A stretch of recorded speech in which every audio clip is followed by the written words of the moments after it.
Oh, time to play some D&D. Time to play some Dungeons and Dragons, as I fix my hair here. It's not going to be fixed.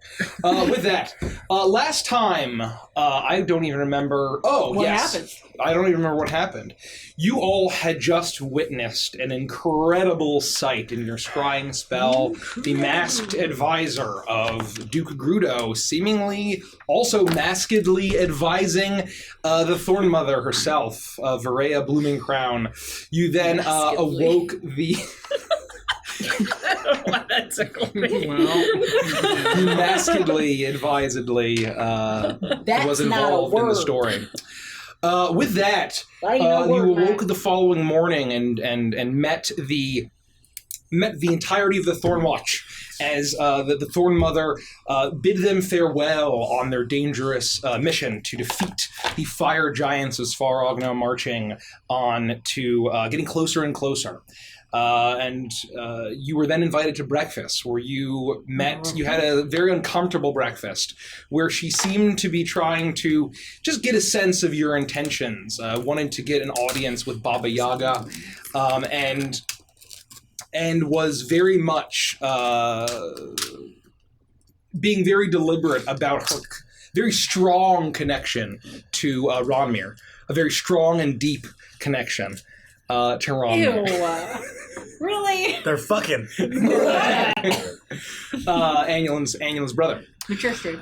What else happened after that? We found Lumi. Oh, yes. On the way back, or on the way out of the city, or rather, away from breakfast, there was the warden, Dark Crescent, went to Cragglebark to seek a floromancer to deal with a pixie who had almost escaped the vault. And so then a prison break was hatched, a heist, to break out this pixie. So there was a bunch of shenanigans. The party... At the suggestion of Beckless with the name, I think that we should have an NPC named Bozo Mutton Mitts. Yes, please. So we can make that happen in this session immediately. Yes. And if it doesn't happen in this session, we'll murder you. Okay. Murder. You're a hack DM. Bozo Mutton Mitts. Just writing that. It's got to be a halfling.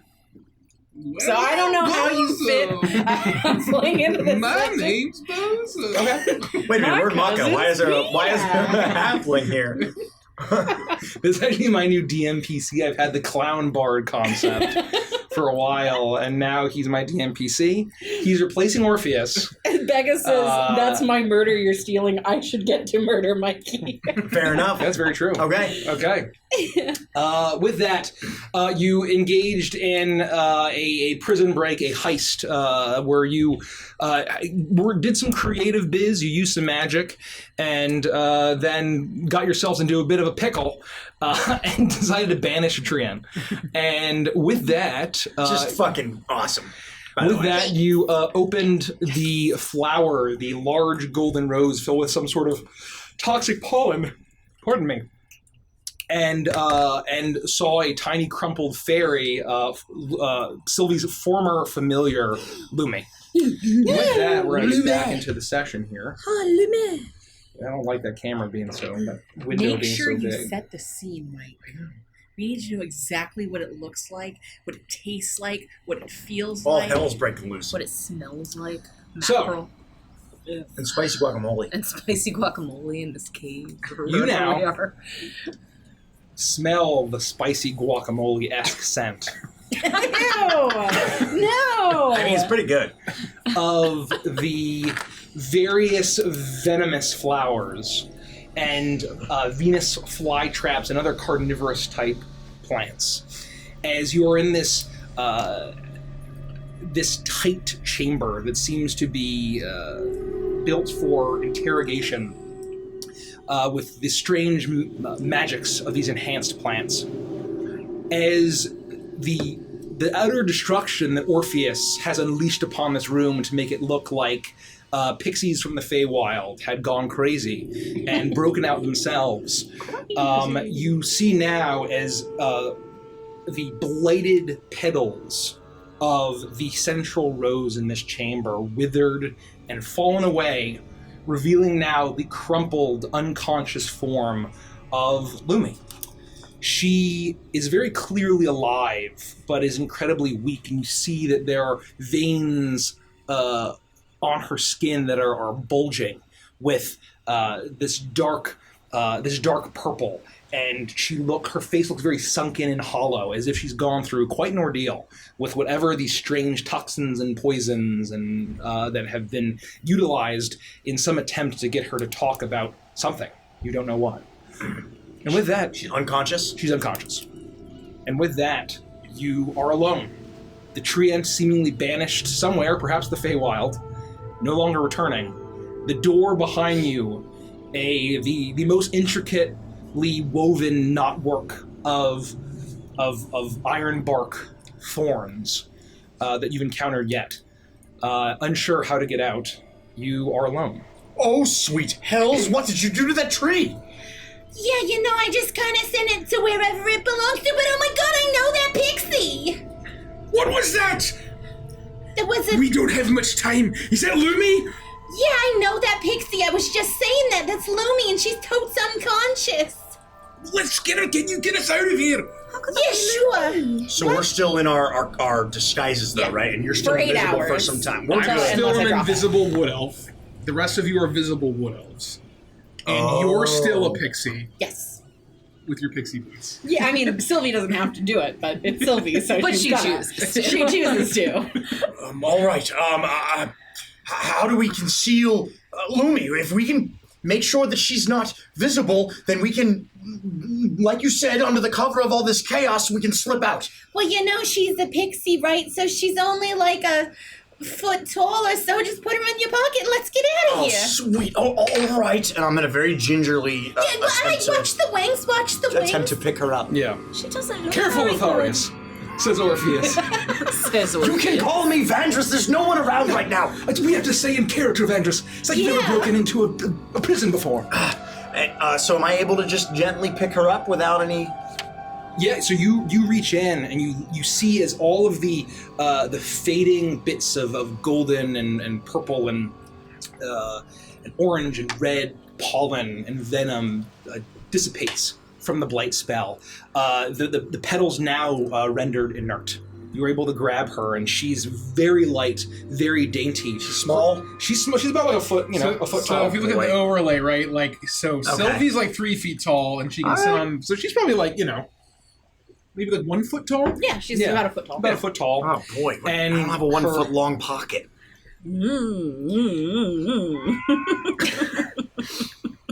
All I have is a tube sock. Ew. I gotta go. If I were to put her into my bag that I'm holding that's invisible, Yes, that's what I would was thinking. she be invisible too? Yeah. Yes. I'm going to gently hand her to Rodek. Let me take her. All right. And not the bag of holding. I'm gonna put her into another large bag that I have and try to You hear- nestle her Actually, in. I'm not sure, because she's a creature. She's not something you're carrying. Because Yes, then you're right. essentially You're right. you could carry Sylvie, and then Sylvie would go invisible. It doesn't work that way. Yes, you're right. Sylvie would just be floating along. So you would just see a floating pixie. You see in a the bag. floating pixie like nestled in the bag. Oh, this isn't going to work. I can still see her. That's... I mean, She's if there's like a pocket or something, you think that I could reasonably put her in. You realize you could probably You like know. stuff her in like your cloak just don't or wanna hurt her. something. I wanna make sure You she's, could like- probably fashion like a little sling situation. That's a much better way. Thank you And, for being more creative than me. I do that. Orpheus, dangerous. Lotharius, why don't you fashion a sling or something? Orpheus, thank you. You're right. I'm just not thinking clearly. Everything's going insane. And then I fashion a sling. All right, so what I'm gonna do is I'm gonna go ahead and voluntold I use had our to do pigment Lotharius. here and make us a door to get out of here. You need to make it look sufficiently. I guess Orpheus already handled I that. took care of that. That You was can't amazing. even see me. I've learned a lot of my magic. I'm just Yes, gonna make a door. We need to go out and go down, and we had nothing to do with All this. right, I'm really short, so I'm gonna need someone to pick me up so I can make the door tall Wait. enough for you guys. That's fine. And I'll grab you and like paint with you while you paint the I'm gonna door. start painting the door. She used her like an augmented one. Like an extended paintbrush. So she's using the Nolzur's marvelous pigments or Well, whatever. it's the celestial brush. Oh, But yeah. yes, Oh, that's it is right. it is a more Idiot. it is You a absolute more buffoon. powerful version of Nolzur's pigments. You bozo mutton Sorry, mitts. we used the celestial paintbrush. You bozo mutton mitts. You and Sylvie, this is the first time that you or any of you. Oh no, you did use it at the mold, at the site of the brown mold, the flash of brown. I'm so glad I wrote that. And you pull out this very large paintbrush that seems to just have a permanent, so it seems, supply of this thick black ink. But as you draw it, it goes on making these beautiful strokes, and it starts to glow as you trace the line. And as soon as you finish the doorway, you get the sense that there is some sort of resistance. As you know that this. You know that this is a magically tempered wood, and you are in a vault meant to hold a magical creature. As you feel the resistance as you're struggling to place it on, and you see it sizzling and popping. And as you complete the tunnel, there's a sudden flash and a hissing and a popping sound, and the smell of burning wood, as the celestial paintbrush glows with this bright orangey goldish color, and suddenly all of the wood within burns away, and a door is sweet Jesus created. And you are reminded of the fact, because it's been a very long time, that the Jade Iris is a criminal band of artifact and art thieves. And you get the sense that this type of artifact and magic was used to break into many a secure vault. And as if I gave you a very overpowered item as a reward for your third arc. I'm going to be honest here. I didn't think that was going to work for a second there, and I'm new to this whole magic thing, but I'm going to think that someone in this room should have known that it might not have worked. Yeah, I should have thought about it, but we really don't have much time. Also, I really got to write something on the wall, so... All right, we'll do it quickly. And I want to use whatever I have in my bag.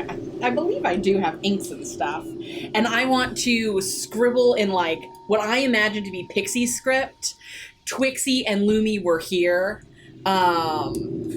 Let chaos reign. And then Tree Boys. With the classic anime. Yes, exactly. You do that. So just kind of add to the Pixie chaos. I'd also like to kind of take a look at the petals that have fallen and some of the other plants in there and try to determine if they were made poisonous by magic means or whether that was like natural properties that were exacerbated. I will say make a nature check. At advantage, given what you've seen so far in Mako. Seen some shit. 27, natural 20. I will say that with that roll, and with what you've seen in Maka, you are able to deduce that the types of plants in this chamber are very similar in nature to the food, to the buildings, to the armor, to everything that has made life in Maka possible. And it seems to be very natural. It seems to be as if the plants are naturally producing this, but very much not in the standard purview of the world of Evantris. Very much enhanced, very likely by the crown that the Thorn Mother has, that she has granted to her children. Which you know that Warden Dark Crescent has an especially powerful piece of that magic as well. All right, here's the plan. If we're seen at all, we're your prisoners, and we need to get away. Well, I don't think they're going to see you. I can't see you right now. Not me, but you as a group. Wait, we're going down? We're not leaving? No, we're going down. We need to go down. Do you think that? Lumi? Do you think that if we go down further and we run into the people that are dealing with whatever's down there, that just the goofy, we're just a couple of bumbling guards from up in the first few detention blocks, that's going to work?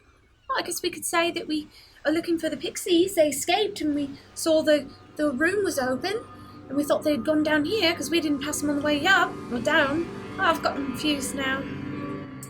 We could... Oh, sorry. No, screw it. What we could do is we could say that they put us to sleep, and that we saw them go this way before we fell asleep. Because pixies and stuff could do that. Well, we can certainly try. Well, actually, they can. No, maybe. But I don't know. But if we go that route, None we of have us to be prepared anyway. to fight. I mean, we couldn't even open the door without magical assistance, and I wouldn't be surprised if we encounter more powerful warden-like people that'll see right through our disguises. Yeah, and honestly, I think that Lumi probably, if we can wake her up, she could probably give us all the information we need, or at least some of it. I'm not gonna lie, I got carried away back there. If I use the last of my big stuff, I can make all of us invisible. Well, I think that should be an absolute last plan. No, you last need resort. to teleport us out of here. That's your goal. That too. That's a good goal. Either way, you keep one in the chamber just in case. Can you do that? Teleport us out of here? If they don't have some sort of anti-teleportation charm on Based this. on what happened with the door, they probably did. Now he starts talking about magic anti-measures, of course. I wanted to see if it would work. Maybe And it that's did. just inside the cells, though. I just realised we can't really say we're looking for the pixie because you're one of the pixies. Yeah, and I kind of have to stay this way, so... All right, that's the plan then. We're all invisible and we're going to sneak. No more of this subterfuge. We're terrible at it. I think we did so. I think we did a did pretty great okay. job.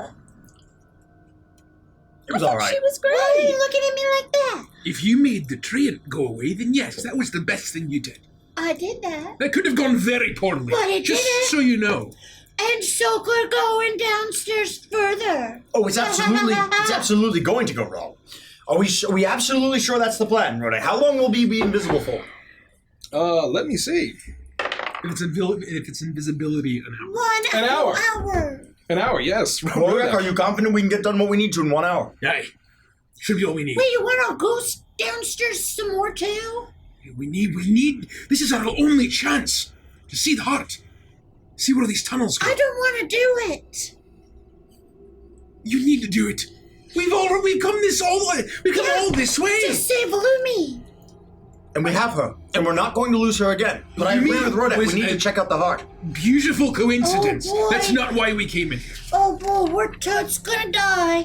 Well, Bubba, wherever you are, just know I loved you kind of a little bit. Sort of, I guess, maybe. Bye. All right, so then it's settled. Are you ready? I guess. Well, I guess then we have to find another way out. Hopefully that thing works. What thing? The paintbrush. But how will we even get out using it? I don't know.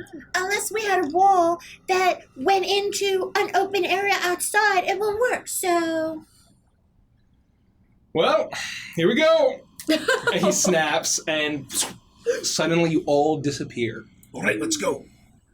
Yeah. And I will start. Everyone to make a stealth check at advantage.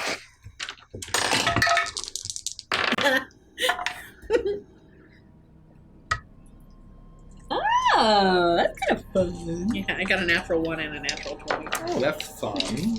Hold on 1 second. That's just so fun. I wasn't actually ready to roll dice. 23. What do you think this is? Not a game that Poker. I'm used to playing. Yeah. Pokemon. Pokemons? Well, I got a lot. It's probably like 30 something. Okay. It's probably like 30 something. I'm checking. Okay. I know it's over 30. I see the lowest. Tits. What's the lowest so far? I got a 23. 22. You're the lowest. 18. 18's the lowest. Okay. And I'm going to take out a rope out of my pack and just feel around for everybody. Hold on to this. The rope won't be invisible. Yeah, well. Because we're holding it. Really? Anything we're holding. Any possessions? All right, that's a great idea. Vandris, are you okay today? I feel like...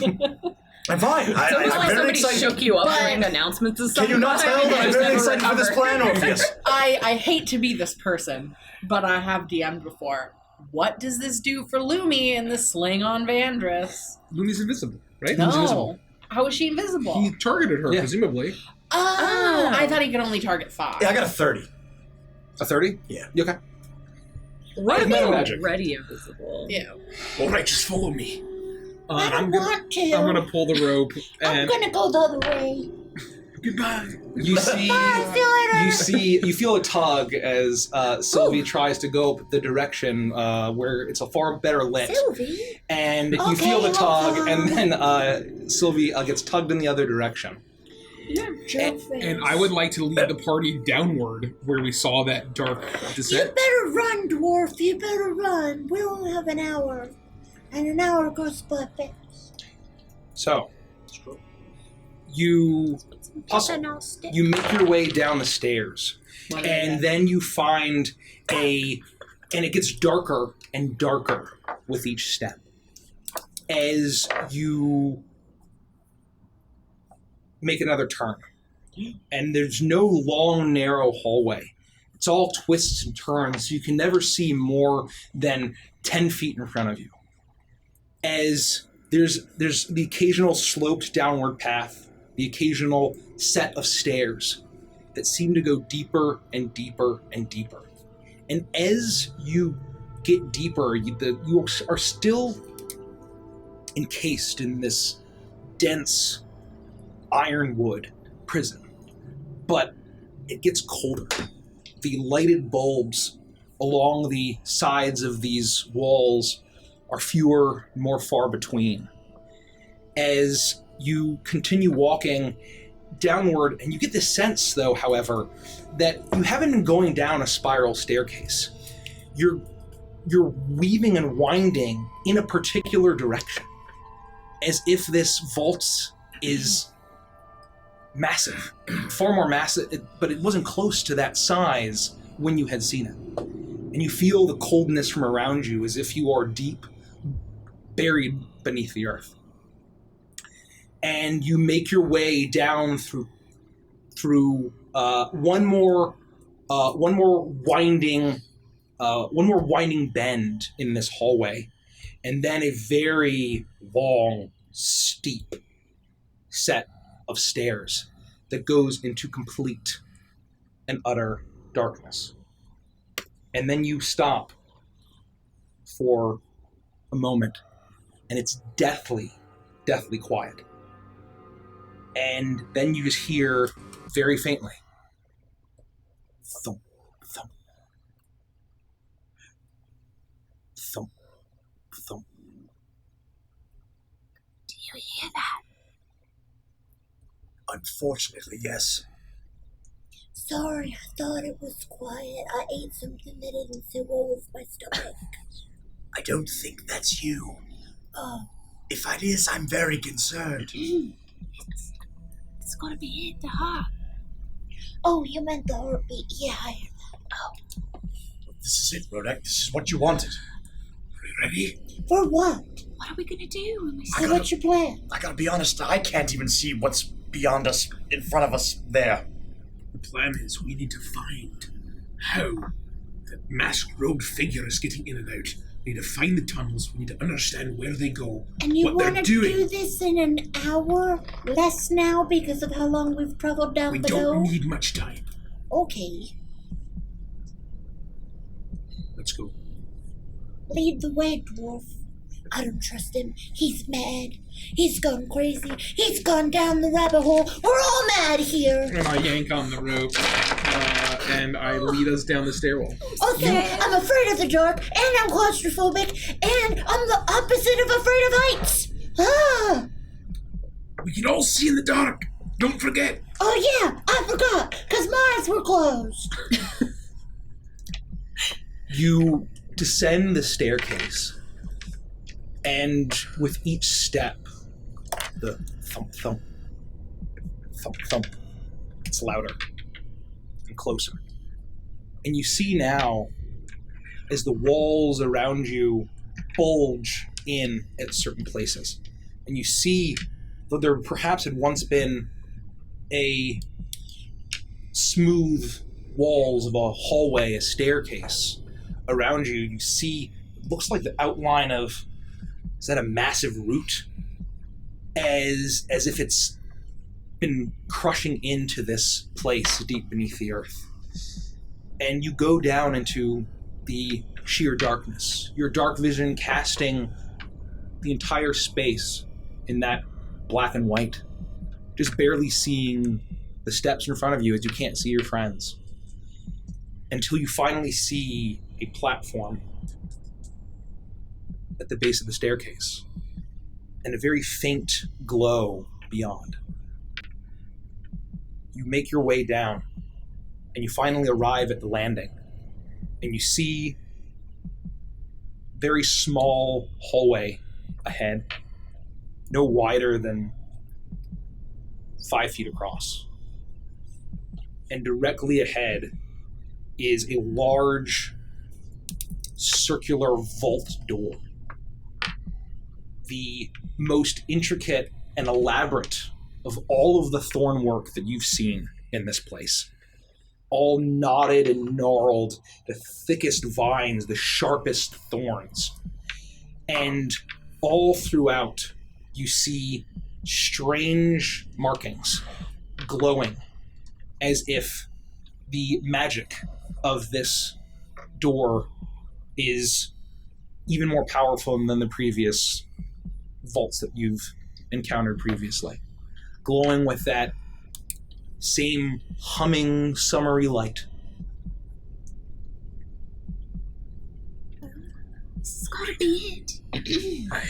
Thump, thump. We can't go in Thump, there. thump. We can't touch it. You feel the vibration in your feet with each thump. I have to say that this is much more horrifying than I remember. Yeah, and so I thought of something when we were walking down here. You were like, we gotta figure out blood heights, get in there, and what's going on, and where the tunnels are coming from, and. Well, obviously Blood Ice is working with a Thorn Mother, so they probably just opened the door. Or he teleports in and out. I mean, Mirandra said that he vanished right before her. Aye. Or she drops the magic on the door and lets them pass in and out as it wants. But it seemed like with what she described that she's not going in the door. Yeah, so what's the plan now? Vandras, take a look. The traps. How?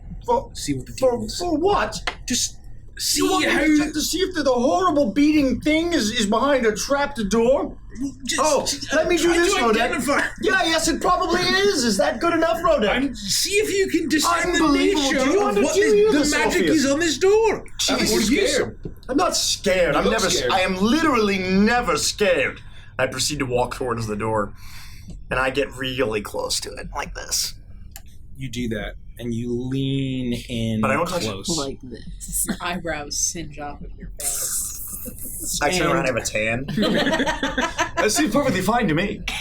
You Highly You see the golden etchings all over the thornwork of this circular vault door that's incredibly wide, and you take a look and make an Arcana check. Good thing Well, I you're an have elf, you'll Jack of fly. all trades and reliable talent. That was almost a 20. That's okay. It still ends up being a 14. A 14. You have no idea what these markings mean, or what this. You know it's magic, and the hint that you get is that reminds you of the Sylvan script that you're familiar with slightly, and there's something similar to it, but there's something off about it. As you lean in as close as you can, there's a massive thorn just jutting out, not very far from your head. And then as you observe it, you see the glow, and you get the sense that it would be bathing your face in an eerie golden light if you were visible in this scenario. I take a minute, and is it a minute? Screw it. I'm going to take one action instead of a minute. And looking at this door as I'm trying to look at it in an Arcana sense, I think very hard, and I look inward to myself and my elfish nature, and I have been feeling more in tune with the magics that I had shunned and turned away from at a young age. And I cast Detect Magic. Okay. I'm attempting to do roguish things, but it's as if I feel the magic come up within me and I'm able to dig a little deeper and attempt to cast Detect Magic on the door. You do that. The only thing that'll be different is if I'm able to, I would learn the School of Magic. Okay. Provided it's not something beyond my comprehension. I can't see. It's obviously very magic. I know, I just got quiet. I think it's staring at the door. Vandris stares at the door. You can't just stare And at it. as you're halfway through and you are trying to channel and think about the magic that you've recently tapped into, and you feel like it's working. You feel like you're actually going to cast this spell. And then something happens even sooner than you expected. The thorns right by your head jut out and almost shooting out towards you as you all hear the loud creaking groan as you hear as the thorny vines begin to separate as the door begins to open. Get down! From the inside. I'm going to keep everyone's stealth rolls. That's good news. Or maybe not. As the thump gets louder and louder, as all of the soft glow of the Sylvan magic is swallowed up and it's just pure darkness besides a glow from within the chamber. And the silhouette of a humanoid figure is bathed in a strange, eerie, otherworldly light from beyond this chamber. And as all of the thorns creak and groan away and disappear into the bark around you, you see a hooded, helmeted figure. Oh, God. The thin, feminine silhouette of Mirandris Darkcrescent as she steps and she takes a few steps forward as you all are pushed against the walls of this chamber. And you can see just very faintly as her silhouette is bathed in this eerie, purplish, bluish glow from behind her that just faintly catch within her helmet onto her eyes, that she looks incredibly weary, incredibly haunted. And she emerges from this chamber walking slowly, methodically, as if she's expended a tremendous amount of energy. Is the door still open? It is. As she steps forward and walks past you, and she stops for a moment and looks in your direction, Rodak. I need you to make one final stealth check for me. I'm advantage, right? You are. Ooh! Natural 20 plus... Let's go, baby. I believe it's 3. Let me just 23! confirm. Stealth? Yeah. Yeah, 23. Not bad. You and I are the same. Good fucking roll.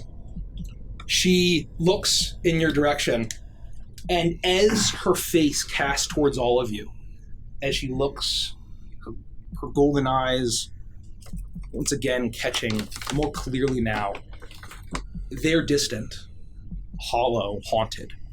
And she seems so tired that you get the sense that if she had been in her prime alert at her full... At her... Oh, nice. At her full alertness, that she would have detected the slight breathing. But she seems so distracted and weary that she just turns away and takes a few steps, and she begins to raise her hand. The moment she looks away, I would tug on the rope a little bit, drop it, and try to run in the door. Yeah.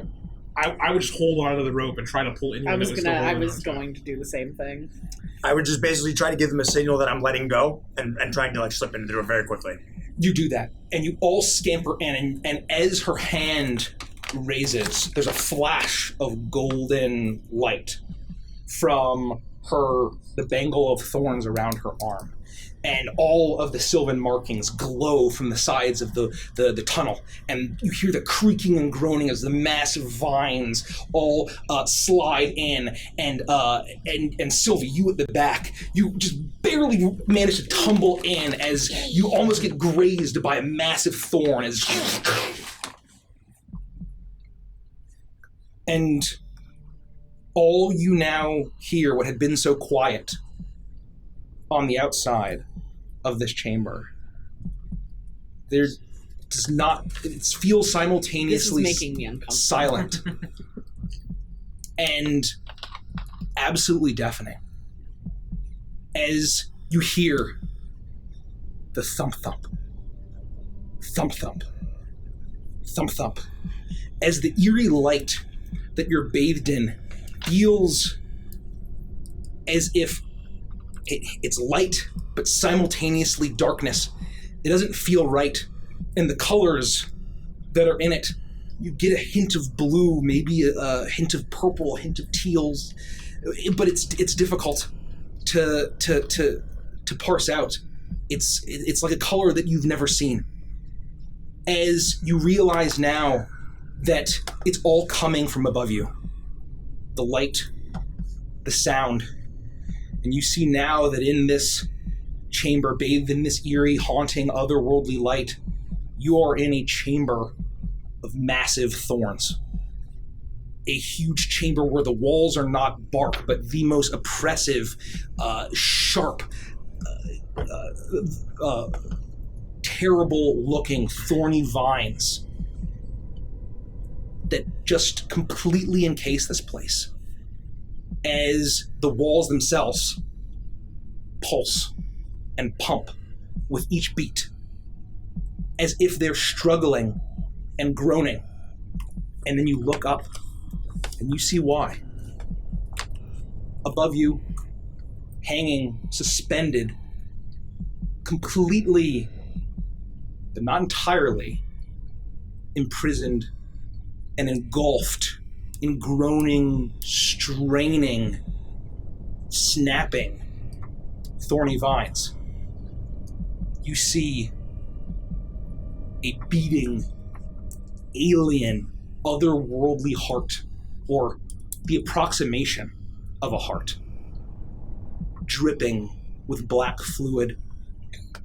And you recognize this, but it's at least 3 times bigger than the last time that you had seen it. And you had sent it away with Ronmir and Arlon and the Thornwatch. You bastards! Under the safekeeping of the Thorn Mother. As you see, as it beats, you see a flash of putrid, disgusting flesh, the same color of the glow. As you hear the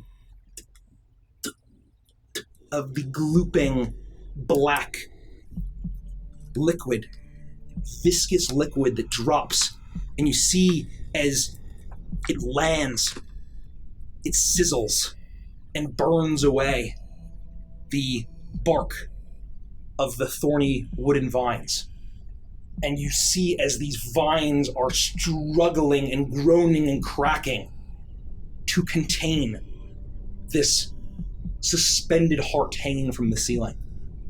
Thorns piercing into it. But you now see what Mirandris Starkcrescent, the warden of this place, had been doing. You see the bits of splintered fragments of wood and bark and thorn. You see snapped thorns off to the side, some sticking into the flesh of the heart, and some older, starting to break and bend, and then some fresh ones, all grown on the outside, as if she was attempting to further contain the horrors that's suspended in this chamber. Well, well, well. It appears that Ronmir isn't the only one that the Thorn Mother's been fucking. It's us. She's been fucking us all of these months. We delivered this fucking heart to her, and it's here, and look at the size of the damn thing! It wasn't that big when we got rid of it, I swear! And that is where we'll end the session. We don't know if it's them doing it, or if this is just a natural consequence of time.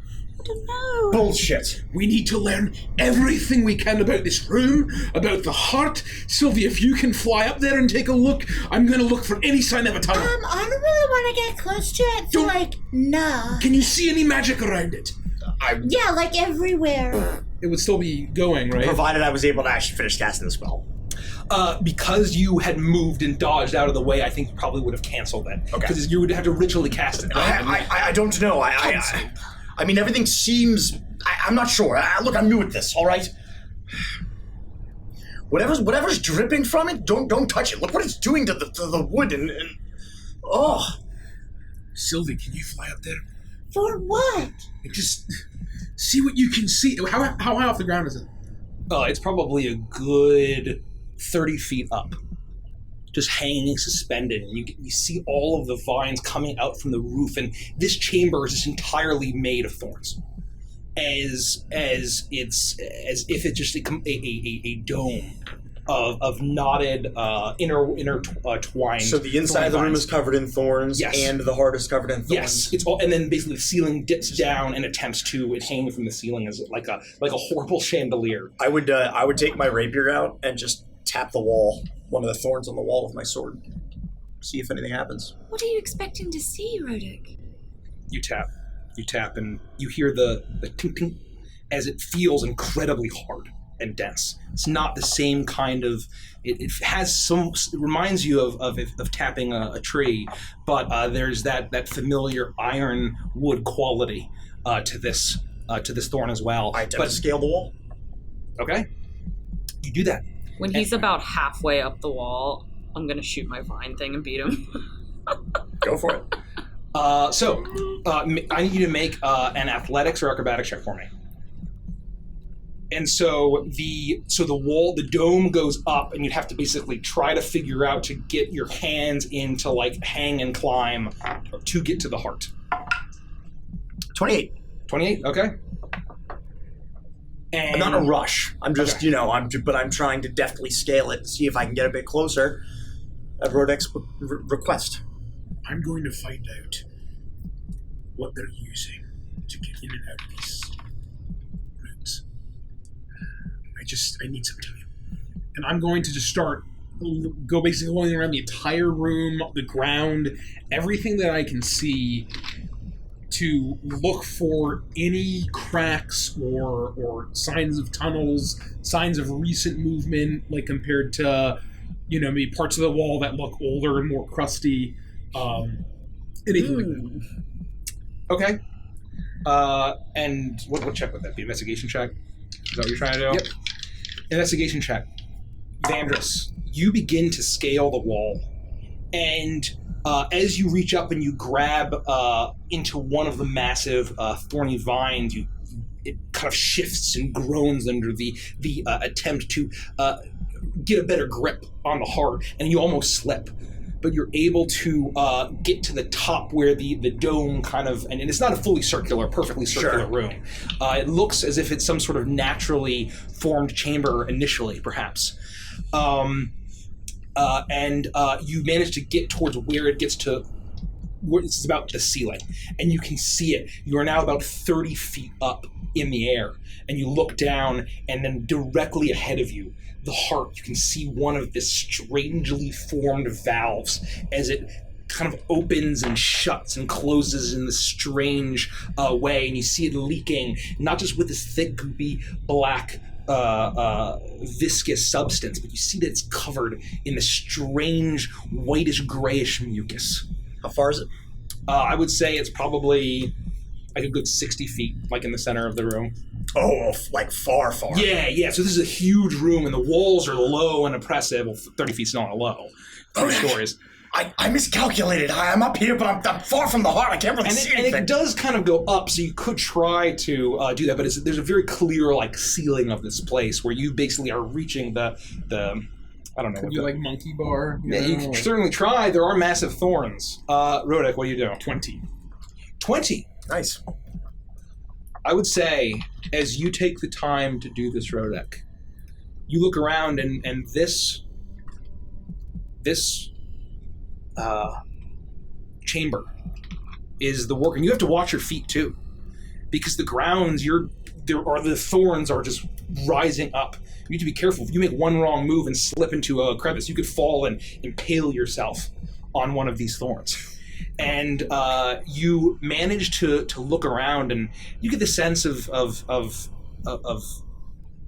some might maybe being older and newer and fresher, the coloration in this eerie light and non-light darkness.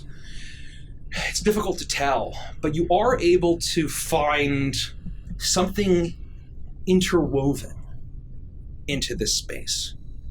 And you get it. You've now been observing these thorny vines for as long as you've been in Maka, and you know what they look like. You know how they feel. But as you see that interwoven in certain parts, just peeking out, just very barely, you see what look like roots. Like what? Roots. Root. Like roots from a tree. Roots from a massive tree. Just absolutely colossal roots that just poke out very, very lightly through the knotwork of these vines. Are they all around the room, or are they just to one side? They're all around the room. You see little bits and hints. I would like to approach the roots and see if I can see anything unusual or like hidden behind the roots. I would say we'll keep that roll, and any attempt to get in, this is completely perfectly maintained, secure. You are not able to, with any kind of standard means that you'd be doing, to try to pull away anything. It's all ironclad. I don't see any obvious way in or out. There are roots coming in, but I don't know where. Can they travel like via plants? Maybe. I don't know. Is that And something maybe you can utilize, do? not me. Is it something that one Things could can do? yeah. I imagine if a floromancer could control the plants like that, maybe like a vinomancer could do it with vines. I don't know. Maybe that's stupid. I would climb back down. Just fuck that horrible plan. Vandress, what'd you find? I couldn't get close enough. I was hoping to maybe. It doesn't matter, Rodek. The root work. Are you saying that those are actual trees from the surface? Aye, and it makes me think of what we were told about the great tree and it all being a single root system. Well, I mean, it can't be good that the roots are this close to the heart. Right? Yeah. Oh, you're right. Yeah. Hey, Orpheus, you alright? Does anybody else hear that? Well, does anyone else hear what? It's the beating. Yes, we all hear the beating. No. What? Oh no, it's the purple passion coming over you again. I'm not so sure we should have brought Orpheus here. I mean, it's a little late for that You now. can hear we're kinda Orpheus's trapped. breath getting heavier. All right, buddy. Hey. I know I can't see you at the moment, but maybe just sit down wherever you are. I heard where you were kind of coming from. Sit down.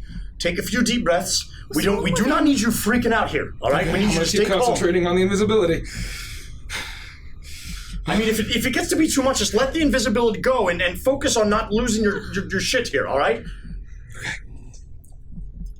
Stay calm. No, this is not Everything's good at all. alright. Do we know how we're gonna get out of here? Thump. Vandress, you've got to go up. You've got to get closer. Use your bangle. Fine, I'll your vine fly bangle. up there. And I jump on my broom and I fly up as close as I can get to it. You fly up. You mount your broom, and you raise slowly, and it doesn't take you very long until you're facing the sheer size of this massive alien heart that just beats relentlessly, and it echoes cacophonously in this tight chamber, and it almost feels like it's getting more and more oppressive the longer that you're here. What are you doing? I just want to inspect it from as close as I can get to it. Okay. Without touching it or anything. Or being dropped on by its goop. You do that. You're able to dodge with how constrained the heart is. You're able to fly up and you stare into it and you inspect it and you see the strange bits of flesh, and some of it looks like soft flesh, but the other looks like it's coated or almost armored in a strange chitinous substance. Some of it's covered in a fleshy mucus. It's all this intricate knotwork. You're not sure how many valves it is, and you see that the veins that run through that's what's glowing with that strange, eerie, bluish, purplish light. And as you look into that light, this beating of the heart getting louder and louder. Sylvie, you hear. I need to make a wisdom saving throw disadvantage for me, please. So normally, because I'm assuming it's magic and I'm a gnome. Is it magic? I'm advantage on wisdom against magic. I would say that I will not count this as magic. I fail. Sylvie, as you stare into it, suddenly the color, it glows bright, and you see a flash of a bit of where you hadn't been there when you had retrieved it from that horrid chest in the lair of the Coven of Whispers. You see a bit of chitinous shell, but it looks like a pearl. Beautiful, iridescent, as it almost shimmers with every color, more than every color, and it flashes for a minute, and you hear the whispers, and in horrible language that you don't understand, but you understand the meaning of. Oh, no. And suddenly, you are surrounded by people. You're surrounded by your family. Your consciousness has left the chamber. And what is around you are the loving faces of your siblings. Oh, this is definitely a dream. Your parents. You see them as they all swarm around you and hug you. They lift you up. They cheer. You're special, Sylvie. You're truly special. You were right. The woman in the tent was right. You are special. And you feel good. You feel like you finally got the validation of your family, of your parents, of your peers. You see now it's not just your family, it's your neighbors. All of Bog Possum has come to the village to say that you were right, that you've brought them honor, and it feels good. But it's not enough. As you cannot have just their adoration and love and special, but the rest of Ogway must. And you go, and suddenly you're in a great parade. Floats all around, jazz bands marching, cheering Sylvie, Moonchild, Starchild, as an entire city adores you, gives you that love. But it's not enough. As town after town, city after city, you seek the attention, the adoration, the obsession of others. As you look around all of Karkinos, the continent, all of Avantris, the adoration and the love of the entire world, every single person in the entire world of Avantris now knows that Sylvie Flickerwicket, Yes.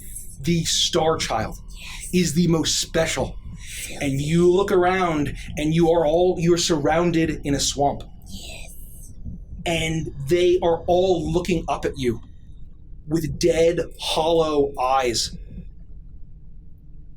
charmed and hexed, as you realize now as you look down that you are adorned in the putrid rags of the swamp as dark hag magic pours out of you and seeps as an entire army, a world of puppets march like dolls. And you finally have the entire world, and as you let out a cackle, you realize it's still not enough, and that there are worlds beyond Evantris. Oh, Jesus. Suddenly you snap to, and I need to make a dexterity saving throw as you attempt to hold on to your broom as the vision escapes from you. What is she laughing at? Regular advantages or Just regular... Just straight. You're basically just coming to after losing consciousness. I think I fail. Yes, I will fail. Sylvie falls off the broom. You lose the grip as you see the flash. Your consciousness returns, and you feel hunger as you fall off the broom. In one swift motion, I would take the sling off and attempt to catch her. Dive Okay, and catch her. make You athletic. can't see me. Fuck. Oh, you can. Invisible. You can. If Okay. I'm going to roll. Enjoy your 4,000 fall Yeah. damage. So hold on. Goodbye, broom. When she falls off the broom, does the broom become visible? Yes. Yes. Yeah. So It's just gone. So you fall off, and you look like, as I'm going to roll a d2, you are falling. Your consciousness, you're scrambling around. Your consciousness returned to you. All you feel is hunger as you stare down at a massive thorn that you are careening towards, and you slam into the wood next to it. It is just a mere 3 inches from your face. We almost got shish kebab. As you take Sylvie kebab. Oh no! You take 13 points of bludgeoning damage. I'm dead. As you land on the ground, and the broom, no longer connected to your channeling, clatters to the ground next to you, and you all see the broom as it clatters to the ground besides where Sylvie presumably is. Sylvie! No. Something's wrong. Sylvie, where are you? What happened? I'm unconscious. You're conscious. You regain. You fall, and it hurts and it stings, but you and barely. I keep my eyes closed and I just lay there. Sylvie, are you all right? Sylvie? Something's wrong. We see the broom. We don't know where you are. She's alive. I heard her. She's over here. I'm gonna follow her coughs. Goodbye, cool world. Sylvie. Do I believe that, or Are do we- I sound It is very dramatic? clearly dramatic. Are we able to figure out where she is by her yeah. voice? I would say you'd be able to. By yeah, the dust cloud for the rising sake of around this. her. Oh, Sylvie, what happened? Well, I've never fallen off your broom. yeah, well, I mean, not that you've seen totes, but so the thing is, like, the heart is really rare. And I'm pretty sure I'm gonna be the queen of the whole universe. But I also turned into an evil supervillain, so, like, that's my future, oh well. You saw a vision? Yep. And that fell off my broom, and now my head really hurts. Are you okay? Are you really hurt? No. You're all right? Yeah, just my bum tickles a little bit. Did you you didn't touch the heart, did you? No, I'm not stupid. Well, I'm kind of stupid for listening to Rhodak and going up there. And I grab my So broom. it just gave her a You grab vision the just broom, from and being all of around you see the broom it. just disappear as Sylvie grabs it. You can hear me And- walking around. No wonder Mirandris is losing her mind. Can you imagine being in this room all the time? No. And I think we should get out because I don't know how much more time we have left. Agreed, but we don't even know how to get out. Orpheus, how are you feeling? Are you okay? It's cold. I don't know how much more ink we have in our pen, but I think we should use it to try and get out of this room and then hide somewhere and have Orpheus try and do his thing outside of this room. Orpheus, are you all right? It's cold. Talk to me, buddy. Cold. Why is it so cold? Just in our last moments, if you can examine these roots and see if there's any kind of corruption going through, and I'm going to try something. Okay, I'm leaving. And I'm going to start drawing just Okay. a small Just door, quick but I'm though. hoping it's big enough for everyone to get Sylvie, through. yes, you do that. Through it, no big Yeah, deal. So I'll take a look at the roots that I'm seeing, and even though I heard when Vandris did the ting ting, on it, I'll like ting ting. I'll take my knife and see if I can cut into the root at all and like investigate it and see if anything looks odd or corrupt or if the sap is, if there is sap, if there's like corruption in the sap. Why don't you make a survival check for me? 23. 23. You make your way through. Oh, also, I'd like to feel and see if the roots seem to be pulsing along with the heart. You make your way through and you attempt to carve into the bark of the wood of these thorns. And no matter what you try, it is completely futile. When you go toward a little bit where there's a bit of root, you very carefully, it takes a little bit of work, you stab into it. And once you pierce the outer casing, you smell something putrid. As you stab into it, and as soon as you pierce through, you hear the cracking as it almost just pierces into brittle tinder, as incredibly dry, brittle roots open up and kind of puff into what looks like charred, as if there's some sort of horrible rot or blight all throughout this root. And it's this darkish, purplish corruption to the roots. This is not right. Something's definitely wrong with it. It's corrupted. And it seems like part of the plan. And as you stare into that corruption, Annulin, you hear...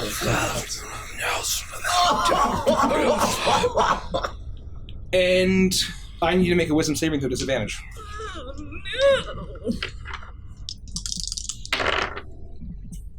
Okay, that's not that bad. 18. 18. Well, a natty 20. DC's 30, so... Oh. See ya. Okay, bye. Your consciousness leaves you as this horrible corruption, you almost feel it seep into your brain as you hear the oppressive whispers. And you look, and there's blood on your hands. The Thorn Mother lays slain at your feet. Oh, jeez Louise. Her throat has been cut out, sliced, and her eyes look up in abject terror, horror from her final moments at your hand. And a bloody crown now in your hands. No. As you hold it, and you see your brother looks at you and thanks you for saving him, for saving the people, for saving Maka. Your mother is on your left. She hugs you and embraces you. And finally you can be the benevolent queen that can protect nature in the right way. And you place the crown on your head, and you don't even feel them pierce into your scalp.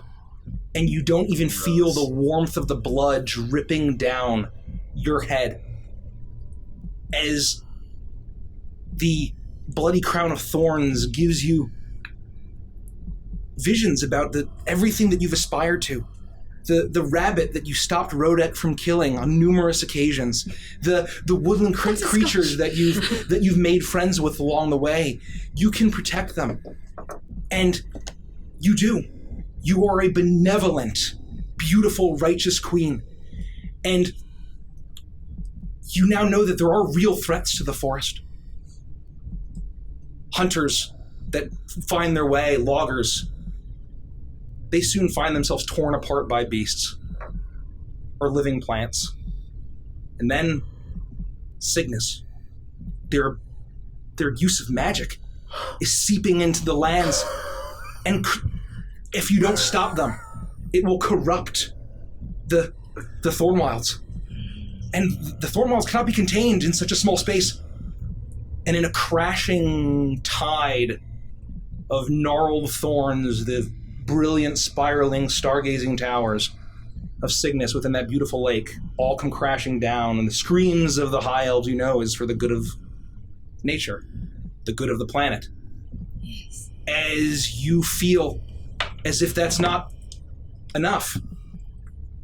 Cygnus was not just the threat. You think about the swamps, the marshes that had to be drained and be dredged up to create Gullhaven. I could bring it all back. And soon the thorn wilds cover all of Karkinos. They snake across the seas. They snake across the world. They twist and turn. And all of those that threaten nature, that threaten animals, every single threat is cut down through the laws of nature. Tooth and fang, bark and thorn. And one threat after the other is neutralized until it's quiet. And you look and you finally have protected Evantris after your long crusade, and you look to the approval of your left and your right, and you see now your brother and your mother speared, bleeding on massive thorns. And you know that you've done a good thing, but it's not enough. There are more threats from beyond this world. It's never enough, and you wake up hungry. And you stumble forward. And you're stumble forward. Let's make an athletic saving throw, see if you maintain your balance here. And there's a massive thorn up your side. What am I witnessing since I'm right next to her? What am I witnessing as she's going through this? You see her in an annulant as you look down at yourself, and you see yourself as a queen of thorns, a queen entirely encased, more plant than human at this point. You realize that your humanity, your elfin nature has entirely left you as you awaken hungry for more. And what do you get? When you say athletic saving throw... Acrobatic saving, or dexterity saving throw, apologies. Dex saving throw, okay, 13. 13. You stumble forward, and you'll see if there's a thorn here. And there isn't, and you just take 3 points of bludgeoning damage. You smack into the iron bark. Oh, gosh. Back. Roderick, back away from it.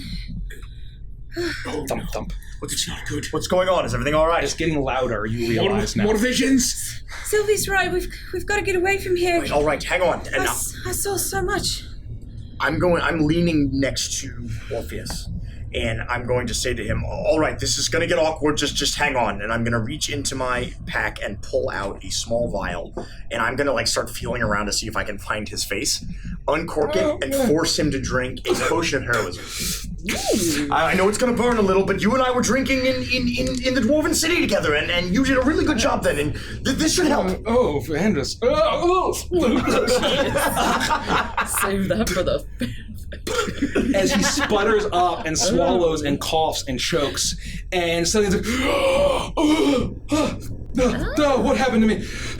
Keep your eyes up. It was cold. Focus. Just focus for me. Take a deep breath. Don't overdo it. We're in really deep shit here. Is he all right? I don't know. Are you all right? Is Sylvie all right? Sylvie, I had visions too. I don't want to talk about it. I want to get out. Okay. Before we go. No. And I'm gonna draw the door and I'm gonna rush through it. While this is all sick of happening, you. Do that. I'll say, warden, give me sight in this vile place, and I want to cast locate object I as an want to action. cast kill on Rhoda. 10-level spell guns. And so I can describe or name an object that is familiar to you. You sense the direction of the to the object's location, as long as that object is in 1,000 feet of you. And if the object is in motion, I know the direction of its movement. Oh. So it can locate a specific object that is known to me, as long as I've been within 30 feet. Okay. Or it can locate the nearest object of a particular kind, such as a certain kind of apparel, jewelry, furniture, tool, or weapon. So Your invisibility will go away. Because you cast a spell. So be it. So be it. I'm gonna let it ride. Is your invisibility yours or Orpheus's? No, it's Orpheus's, but yeah. if he casts a spell while invisible, it drops it. Good to know. It's not greater invis, so. I would like to search for a mask for the type of object that I'm looking for within 1,000 feet. You do that. I love that face. And as you do that, you channel the power of Moradin. And you feel it. You sense it. It's directly below you. Just on the edge of the range. As soon as you feel it and you sense it and you know it is a mask, you know what mask it is, and suddenly I need to make a wisdom saving throw as your consciousness. Disadvantage.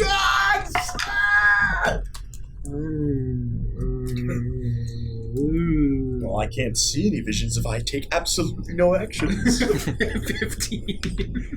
15.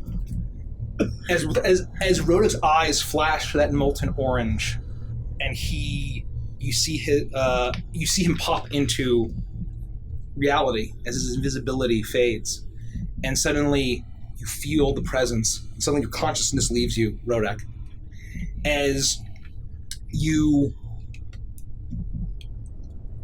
suddenly you're bathed in golden light, or molten light. And you're channeling the power of Moradin. Your ring glows mighty. The power of your god rings around you with the sound of a hammer on anvil as you bring your axe and a hammer upon your foes, smiting. And you realize now as you slay the godless dwarves of Freimdar and their dark, ancient, runic magics of ice and eldritch nature. As you bring religion, the god Moradin, the one true god, to Freimdar. But it's not enough. The heathens of Mammoth, you know that there are druids that worship the land itself. You smash their seeing stones. But you're benevolent. You allow those who convert to the faith of the All-Father to survive. But you spread his good word. Entirely all of Mammoth is now a glorious promised land of Moradin. But your crusade is not in there. It is not enough. You go across the seas and you channel the power of your god, conquering city after city. The might of the dwarven pantheon at your side, at your back. You are a god. You have the power of God. And suddenly, once the entire world now bends the knee to your Lord, you feel as if you have the power of your God. But you're the power of a god. You are a god. It is not enough. And you know that with your axe and your hammer, you are the true Mountain King. You are the true god of the Forge. You know that your god did nothing for the people. They did nothing for the dwarves and nothing for the people of Avantris. And you know that he's somewhere out beyond these realms, and you will smite him, you will kill him, and you will take that power for your own. Holy shit. As your consciousness returns to you, as you are look down and you're glowing for just a moment, as a being of pure molten metal, fiery eyes of the Forge. And suddenly your consciousness returns to you, and you make a dexterity saving throw to see if you fall forward. Oh, no, pretty good. Not bad. Pretty good, actually. That is a 21. Okay, you actually managed to keep... 20. Sorry, 20. A 20. That's 20 is exactly what you needed. You stand as you feel the hunger for more and the desire well up in you. As you look at the thorns around you and you sense it. Directly below you, you know where there's a mask. Is Sylvie. Me? You finish. Oh. Finishing your door. And as the walls of this chamber you hear sizzle and flash with the magic of these walls. There's a flash, and you hear the thumping get louder and louder and louder as the magical celestial blessed ink of this paintbrush singes and burns away through this chamber as a tunnel is formed, and you all hear now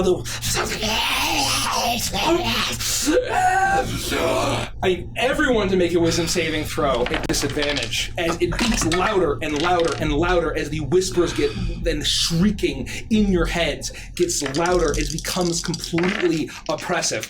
I got a 46. Just kidding, I got a 3. I got a 9. I got a 14. Oh no. Worse. No, 14. I got a 10. 9. Okay. You hear all of you groan as the pain in your minds assaults you, and it feels like it was just the other day because it was when you experienced a similar assault, but this is far more real, far less distant. It's here. As all of your consciousness leaves you, and it's darkness.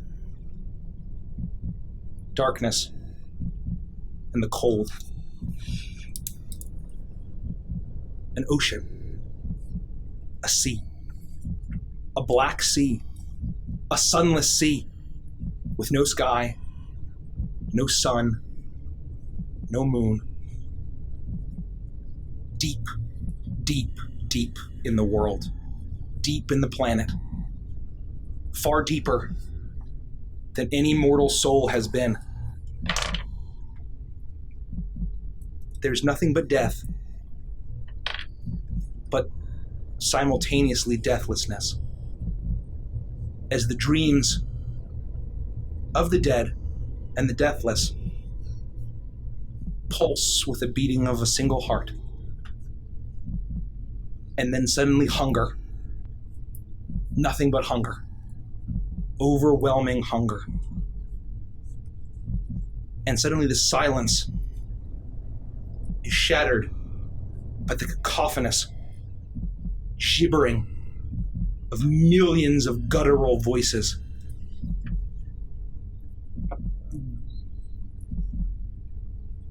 All chanting the same thing. And then the darkness is banished, as in the shifting, creaking and groaning of shell and flesh, a colossal orange eye opens. And suddenly cracking, bursting. And you hear the death throes of what sounds like a groaning beast. Sounds like an elephant, not an elephant. A roaring mammoth, Rodek. You've heard a mammoth before. As it groans and roars as a tusk is shattered. And cracking ice, cracking ground, rumbling until the sunless sea is no longer sunless as the walls of stone and earth crumble and crash away as darkness rises to meet the sun. A hideous, putrid, sizzling black bile bubbling and rising and spilling up from the depths of the earth as cacophonous voices rise. And from below, there is nothing but hunger. As you all take a level of exhaustion. Oofda. And your consciousness returns as the tunnel, however, does open up and continue to bore a passage out of this place. up into the earth. Separate from where we came in. Yes. We need to go now. We need to go now. And I'm gonna get up and stumble and just start stumbling. I can't see anyone else, and I'm just gonna start stumbling down this tunnel. And this is what you were doing, right? You were in the side of the wall. You were. I intended to just make a door out back into the passageway we'd come from, but that'll work too. Okay, that's fine. Yeah, you do that. Sure. I accept. I love that. As Orpheus says, did anyone? It'll be okay. I'm a hero. I'm not a villain. Can you stand? Get in now, or the door's gonna close. Okay. It's only open for like a second. Come on! And I'm gonna make my way for the opening as well. And as you're going, you hear as Orpheus trips on a thorn and falls and stumbles and crashes into it, and his arm gets scraped up. And Vandus, you see this behind you. As concentration drops. As you're all now visible. As he slams down. I would immediately run to aid him and try to pick him up. You run to aid him, and as the beating of the heart gets louder and louder and louder, you go to help your friend in his moment of heroism, and you pull him up. And as you get one last glance of this chamber, as it is now bathed in this light, as the heart pulses and pounds, and it feels your consciousness, you I need you to make a wisdom saving throw at disadvantage. And the door shuts with Vandus and Orpheus in the room. As you pull him 7. I didn't want to take any actions, but I couldn't leave Orpheus after all of that. You stand at smoldering ruins. This is where the Pelican's perch had been. But why is it just ruins? But I guess it does make sense that someone as powerful and rich as Alphonse LeBlanc would have operatives in the city that he basically controlled. And you left Seamus unprotected, alone. Is it any wonder that he suffered a horrible, fiery death? It doesn't take you long to track them down. You become an expert bounty hunter. Their blood splashes as they beg for mercy, and you give them none. They don't deserve it. But the conspiracy goes deeper. What Alphonse had been doing was connected to all the rich and powerful of this world. You find your way to Anzu, and as the royal family expects the head of Orpheus Rhadamanthus and their scepter, you cut them all down. You slaughter everyone responsible, but it's not enough. You feel like there must be broader connections. There has to be more reasons why your friends have all died. Taiki, you think of Taiki. You haven't been able to find Emiria, and you finally return to Gullhaven, and the circus is in flames. Emiria's broken body is just a charred remnant. And you thought you had killed everyone, but it wasn't enough. You travel from Karkinos. You go and you kill, and you kill. Everyone's connected. Everyone is against you, and it's never enough. And their blood splatters as they scream for mercy. They tell you that they have nothing to do with this until there's quiet. And you look around, and pools of venom within you, the emptiness within you still isn't filled. You still feel hungry for more. You know that there are plottings, Cloven, the Hag, every other damned one of them. They're the ones who are the true schemers. You're going to kill until the lust for vengeance and the emptiness within you is finally filled, and you look down, and you're just a sanguine mess of blood and pulsing muscle. And suddenly your consciousness returns, and you need to make a acrobat or a dexterity saving throw for me. Oh, it wasn't an advantage. Disadvantage. Well, in that case. You saved the day, Mike. You fixed my folly. It's 14. 14. You actually fall down, and let's see if you... Impale myself. And you actually, your arm stabs into one of these massive thorns as you're going to take a bit of damage here. Oh wow, that was a terrible roll.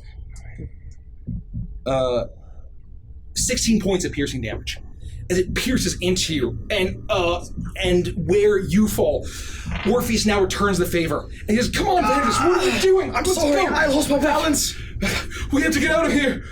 I follow him. As you hear now as the pulsing gets louder and louder and louder as you groan, as it groans, and all of the thorns struggle and creak, and you see now that they shift, and you hear and as you all enter the tunnel, Orpheus barely manages to stumble forward as the thorns themselves close back behind you to contain this horrible evil from within. And all that's left is quiet behind you. God. I immediately vomit in the tunnel. 40-minute heart attack. The bass of that noise, like, I can feel it in my bones. I immediately vomit in the tunnel. Are you okay? Are we all right? We need to go. Sorry. Holy And I sorry. in my pants. Sorry, thank you. I'm so sorry for everybody at home. Hopefully it was not as bad for you as it was for us. I had to turn down. Jump scare. Seriously. That's the final as you all, as quiet Cut to returns. credits. And with that, we will take a break. Thank God. Clean my drawers after that. You now are in this small tunnel ahead that's continuously being bored by the celestial brush that had been granted to you by Master Leaf. And it's incredibly dark in this tunnel. And as you make your way through, you actually see it, as you hear it singe away and crackle and almost burn as these very brittle, dry roots are bored through as well, and some are peeking out from this tunnel that's continuing. What are you doing? How far away from this point are we from the room? I would say, depending on how much ink you use, I would probably, we'll say 20 feet.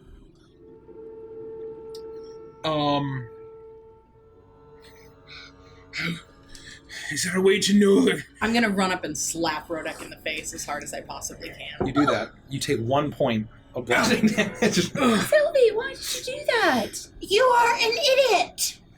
Why? You just can't let anything go, can you? Orpheus almost went insane. Annulin got puff-faced or something. Vandrus ran in and was making weird, strange noises, and my broom could have been destroyed. And tears are gonna be streaming down my face. Don't you know what that broom means to me? It's all I have left of Sophina. What have you done but order us around? Do this, do that, use your magic, go up there, fly here, Annulin do this, Vandrus unlock that. What have you done? Someone needs to make a plan. Someone needs to lead you lot. At the expense of hurting us? We Think needed to about know. your friends first. What the fuck was that thing? We had to Go know. give Sylvia a hug. I'll just Thank you, hold her tight. Annulin. Orpheus. That was the heart that we've mentioned a couple times here and there that we found many, many, many months ago. Only it wasn't that large, it wasn't that horrifying, and it didn't make me want to impale myself on my own sword like it did just now. Oh my. Orpheus, I'm so sorry. I didn't even think about that. Yeah, You must really trust us to just follow us all the way down here. I'm so sorry that Rudek's a piece of shit. That's a little extreme. I think that we needed to see this for ourselves, although it was a little dangerous. I mean, that's what we do, right? We're all right. We're okay now. Let's all take a deep breath. Orpheus, did it give you any visions in there? Yeah. So, before we talk about that, I would like, I'm a creature of chaos, yes. Generally, yeah. Yep. Of course. I did not bite Carlisle in half, just so you all know. Oh, that's great news. But I could have. I'm glad you didn't. When I fell. But I didn't. At least I don't think so. Rodek, that caterpillar blood... Ichor? Blood? What's got That's got blood. Goo? That caterpillar goo could have been on your hands. Anyway, what I'm trying to say is this. We got very, very, very lucky. If Orpheus had succumbed to purple madness, we would have been dealing with the heart, insane visions, a ticking time clock, potentially someone coming in to see us, and Orpheus unchained. That wasn't the violet flame. It was still having an effect on you. And when you lose your faculties, you do things with your magic that you wouldn't do when your faculties are present in your head. We needed to know. We needed to know what? That the roots were blighted? Well, I think we probably could have guessed that from the hole we fell into. That the heart was here and that there were bad things happening. Yep, I think we already knew that. Well, we do know for sure now. We thought that. Now we know that. Right. And I don't think it was worth what could have happened, especially considering someone was giving us gruff for how the pixie fight happened. You were so reckless. That could have been horrible. Oh, wah. And then you rush down here and throw all caution to the wind when I am tapped out and Orpheus is tapped out and you Almost. do nothing. Question. You get no questions. And then we'll go back to this moment. When I cast locate object, did I actually sense a mask below me? Yes. Oh, what the fuck? You don't understand. No, I do. You needed to know. Don't understand. What you need to do from now on is stop getting so incensed by your desire to know everything and rushing us into very dire situations. The mask. You don't get to do that again. You get one, just like we all do. That was your one. Sylvie, Yes, Annie. have I already used my one? I'm sure everyone has used their one. I've used at least 5. I've definitely not used my one yet. Yes, you have. I'm saving it up for a Pants good shitter. one. So- I know that before I knew you, so fair enough. I know, but I counted it in the back of my book Well, that's where I'm hardly fair. telling everybody's ones. Okay. No, your one counts leaping onto a kraken from 2000. that was That your bitch one. deserved it. Thank you. Thank you. Thank you. And You know we what? I should have known that we were going to be almost friends died. when I heard You know about what? You that. shut up. You've used at least 4 of your Everybody, ones. stop it! No. Well, Yeah, okay. Look at where we are. We can't just stand here and argue. Well, if Rhoda can force us into scary situations where I almost lose my broom, then I can stand in this strange hole in the ground that we've created with magic and yell at people. We need to keep going. No, I'm not listening to you anymore. Wait. Vandrus, what do you think we should do? Well, at the very What least, did you say about the mask? The mask is below us right now. Well, it was in the other room, but probably not now. Vandrus, what do you think we should do? No. I was going to say, at least for this moment, the effect of whatever the hells that is has waned on us for a moment. Let's just take a deep breath and collect ourselves, all right? Come on. What do you That's mean usually your below? thing. Now, hold on. We're so far down in the earth. What else could even be below this? Evil, terrible things are Just below more us. things in the earth. Tunnels? I mean, we freaking saw tunnels in the earth. So look, I don't want to be, I'm the whimsical crazy one. Why am I putting all the pieces together here? We fell into a tunnel with weird blighted spore things that puffed into weird, disgusting, smoky stuff. Very true. Similar, but not exactly, as far as I'm aware, like the stuff that burst out of that thorn. I don't think it's a coincidence. There was a network of tunnels. There's something below the heart. Could it be a network of tunnels? Yeah, probably. It just seems a little surprising to me that if they could have continued to bury it deeper, that they wouldn't have. I don't know. It does seem that Mirandris is trying to stop whatever's happening. Did we all have the same vision? I highly doubt it. What did everyone see? I don't want to tell you. I don't want to talk about it. Did everyone see an underground ocean? No. Yes, I saw that. I did too. No. Not I the might feel first exhausted. time. but- Underground. No light. No. Millions of voices. No. Gibbering. Yes, In madness. It's pronounced gibbering. We are very deep in the ground. And that masked figure is still 1,000 feet below us. I don't want to hear your voice anymore. You're screaming, and you're making me angry. And you won't like me when I'm angry. I think I read that quote somewhere in a book, or I saw it in a theater play. Was that in Vampire the Masquerade, the play? I should know that, because I wrote the script. What was it? That thing sounded like Trunco. The sound was so familiar. What do you mean, the thing?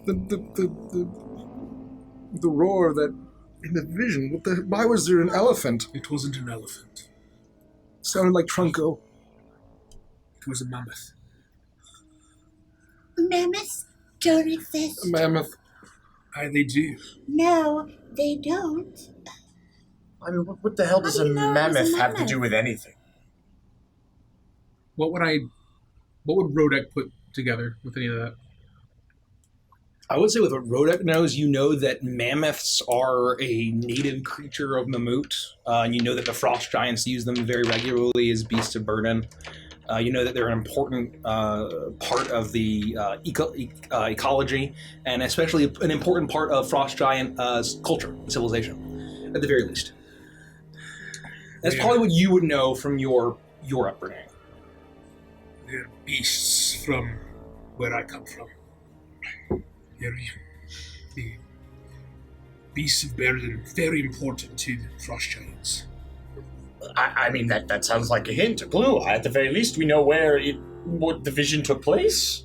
Is that the idea? I don't know exactly, but when Madame Zostra gave us the crystal ball reading, she mentioned ice cracking. And I think that's what she meant. How big is this? Where did you say you're from again? I'm from the northern continent of Mammut. Well, how big is Mammut? How hard would it be to find this location of whatever this thing is that we saw? Did I get the sense that it's not like a lake? It was just like Yes. It was. You saw a massive sunless sea, a massive ocean, a massive subterranean ocean. But that vision we all saw, didn't we? Yes. We did. I don't. It was bigger than a location. It felt like it was the entire world, or at least all of Mammut. It was.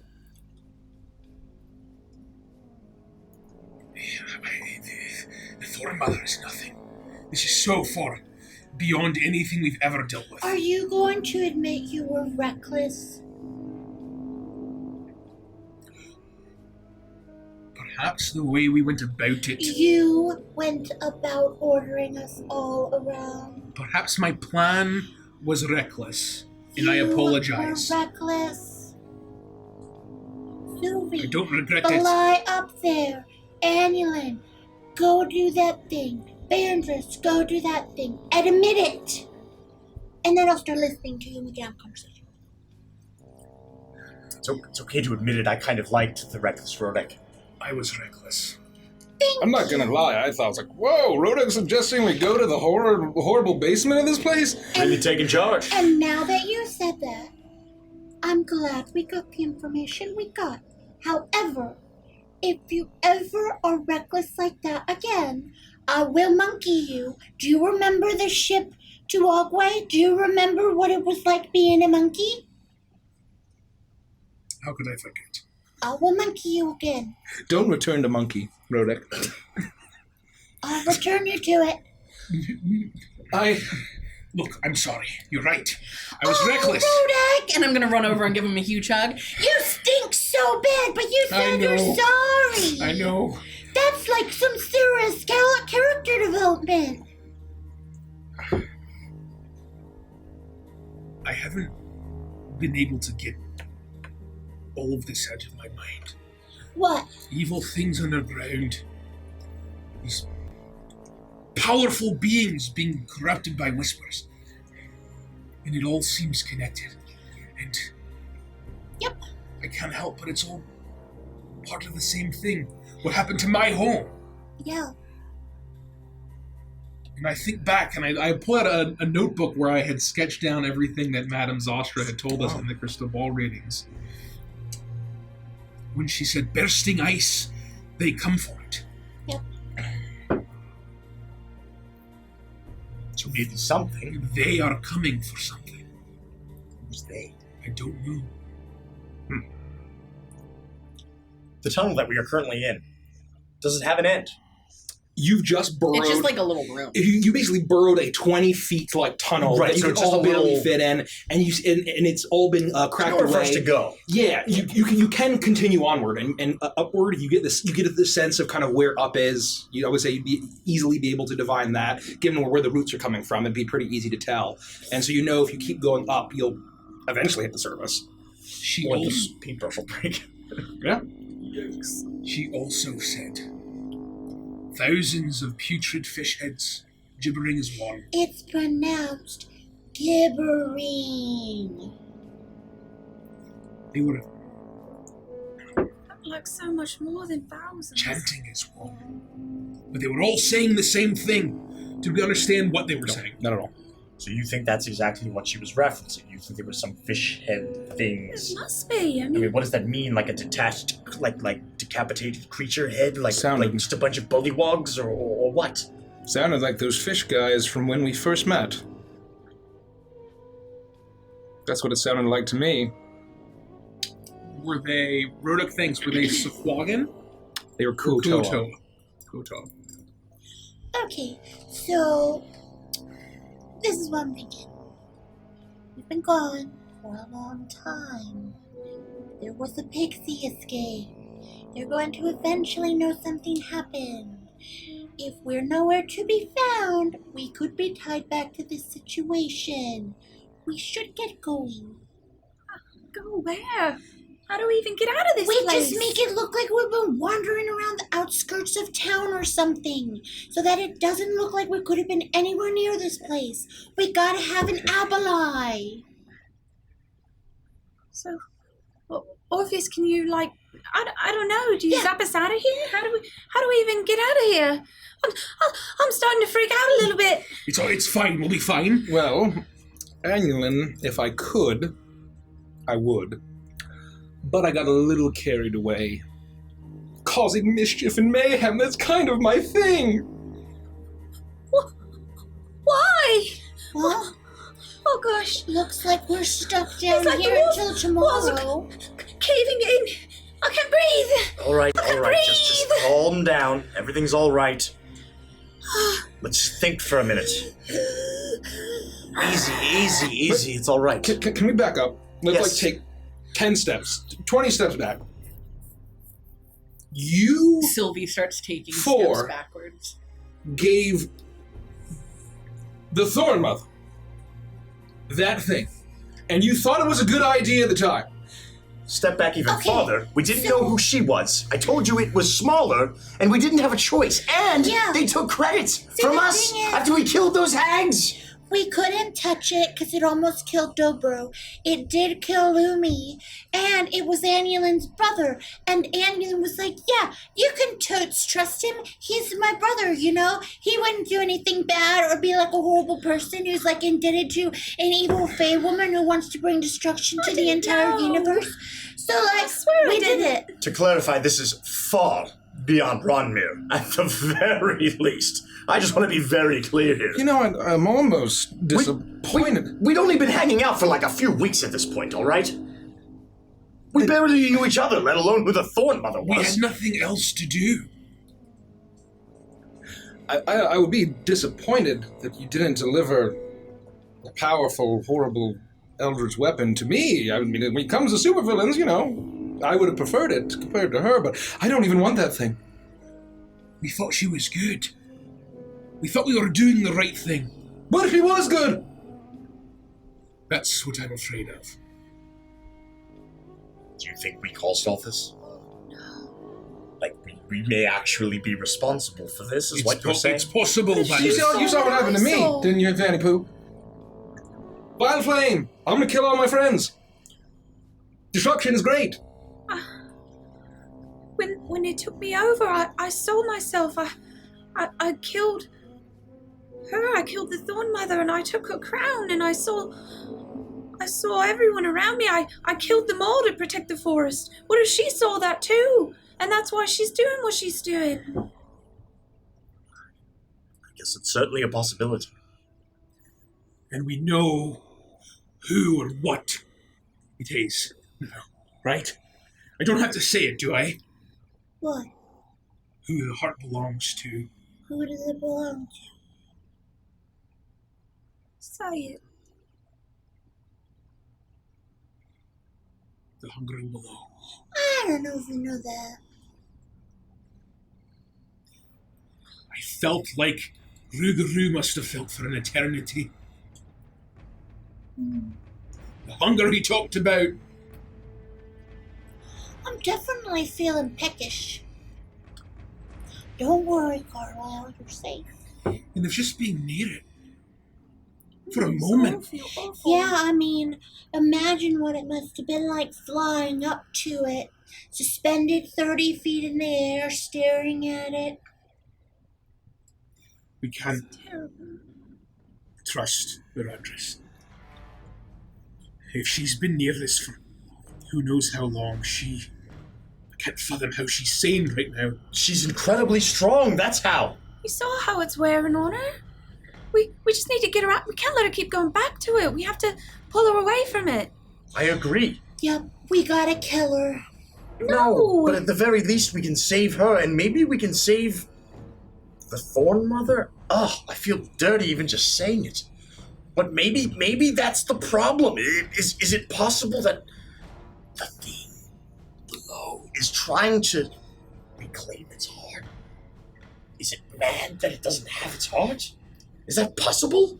Is that a thing? How could those hags have even gotten that? I mean, I'd be pretty mad if I lost my heart. We don't know how many hearts it has. We don't even know if it's its heart. We know it is of it.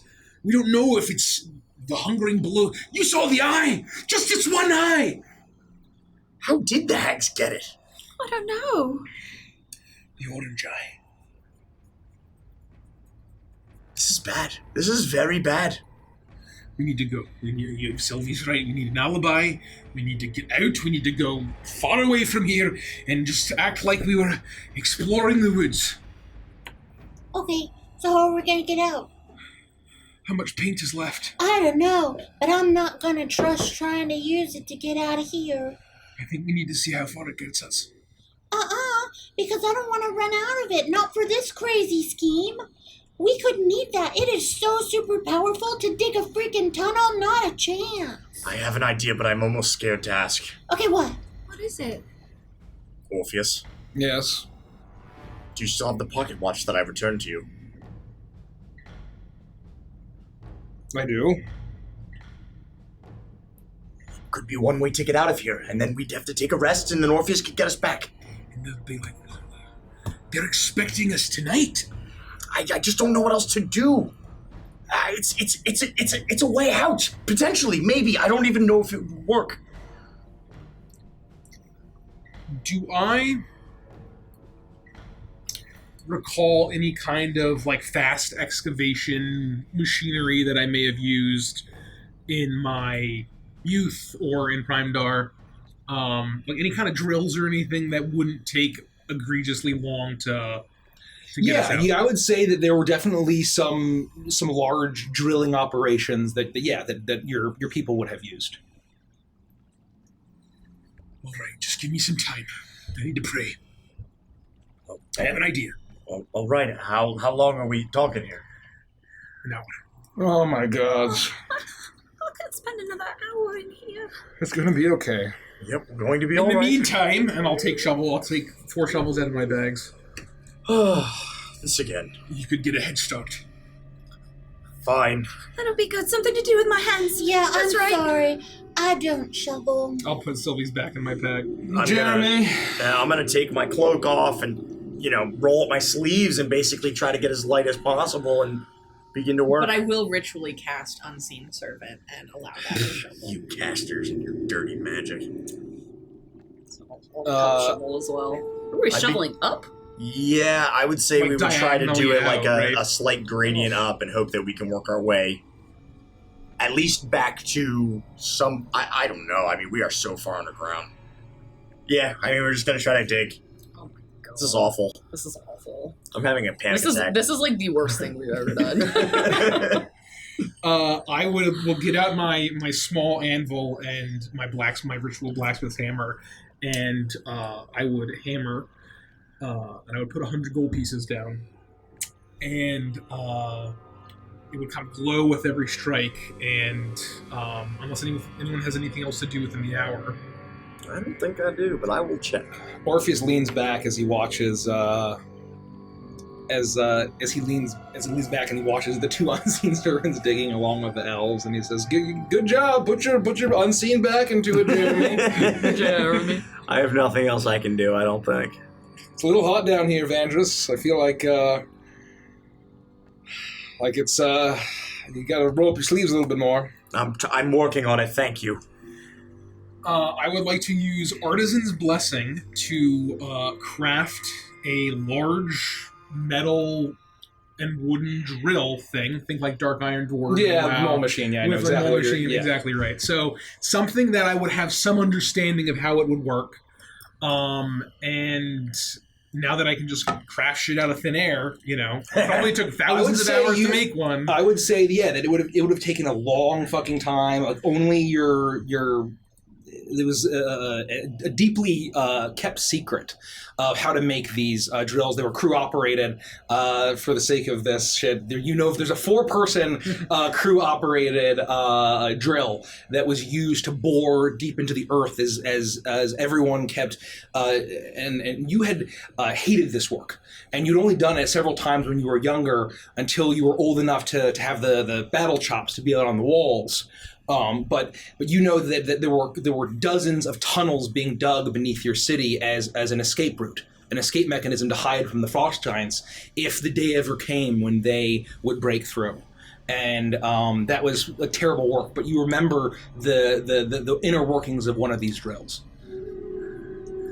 All right, here it is. Stand back. And It's something as it glow a flash, and you actually see it shimmer and just as molten metal just forms in this divine light, and then hardens and forms into a fully forged, with a final clang of the sound of a hammer on an anvil. It echoes in this small chamber, and there's a drill before you. All right. You made this? How loud is this thing gonna be? This is incredible. Not going to be quiet, but it'll be fast. So, All right, I'll mend the drill. Would that count as a short rest? Yes, you all get a short rest. And Orpheus is saying, well, that... and he finishes regaling another story about Trunco. It just sounded like Trunco. And the thing about Trunco is he had his best friend, this little halfling clown. I thought he wasn't funny at all. His name was Bozo Mutton Mitts. why have you never mentioned Bozo before? Because he was very forgettable. I didn't really care for him. Of everyone that I lost in the terrible incident at the circus, I Bozo, I cared the least for. Bozo is dead? Oh yeah, Bozo is dead. Yeah, he got killed terribly, along with everyone else in the circus, yeah. You can't just tell us I told you all about my trauma. You can't just tell us a wonderful, delightful story about Bozo mutton mitts and then tell me that afterwards he's dead. Yeah, no, he's dead. He's long dead. He is long dead. Vanders, if you... I'm pretty sure he let out a honk as his death throw. If you could just push here, I'll man the drill. Annulin, if you could just make sure that the debris just stays behind us. Just push, I guess. Sylvie, just ride your broom behind us. And I will try to operate whatever kind of crank or whatever would actually man the drill itself. I would be running.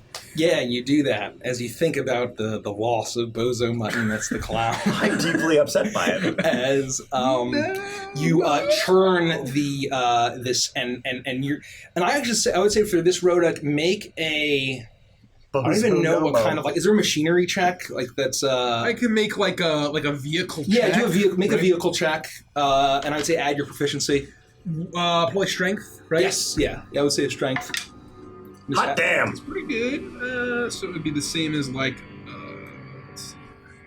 so that would be a 29. 29. Okay, so you drill and it's this drill actually it's spewing you with gravel and rock and dirt, but this thing is meant to bore through the thickest stone of the mountain. It makes very quick work of the dirt, and you are all shocked you are all filthy getting pelted by the dirt, but you are able to bore through the earth and you make your way deeper, or rather higher and higher as you continue, as you get the elevation, and you occasionally have to stop as it gets caught and tangled in a root. But then as it gets tangled, all you have to do is and the brittle, dried out tinder of these roots just snaps and puffs in the blight as you drill upwards and upwards and upwards. And you spend probably a good, it's relatively slow going, you're boring through the earth, you spend about 30 minutes, and you still feel like you shouldn't be close to the surface. But then as you're drilling through, suddenly it gives way, and there's a glow of light on the other side. And you're able to see this very quickly as you are operating. Stop. So I will stop. What is it? Someone go take a look. Go take a look at what? Do we outside. reach? Yes, We had daylight. Back up. No, just take a look. Just take a wee look before you do anything. Okay. I'm calm. I breathe.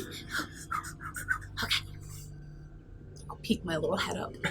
You're not used to being underground. I guess you are an elf. So far. You'd be terrible evil villain in a very cool volcano lair. As you peek around the tip of the drill, and the earth gives way, and the light of day is not day. As you see a glow of bright purple and green, as I get a phone call. Hold on, I need to take this. He pulls out his walkie-rocky. Bozo, not now. You're supposed to be dead. Don't call me. Delete my number.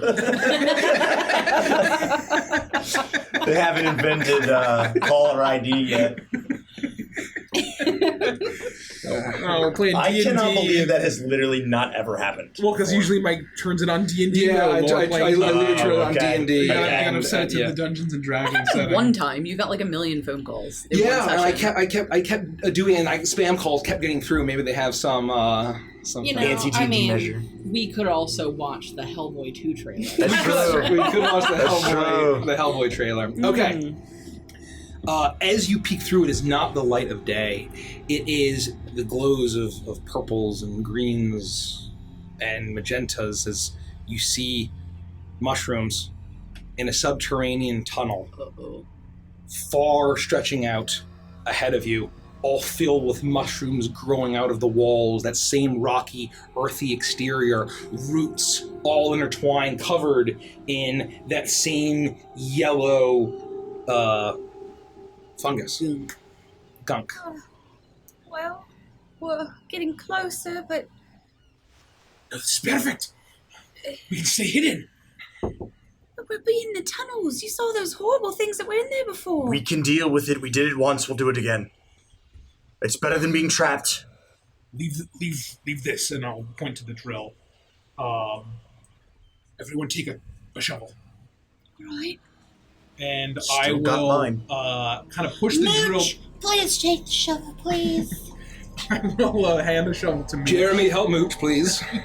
I will push the drill down a little bit further, and I'll take out, in my bag of holding, I'll take out my old warhammer, and I will smash the drill apart.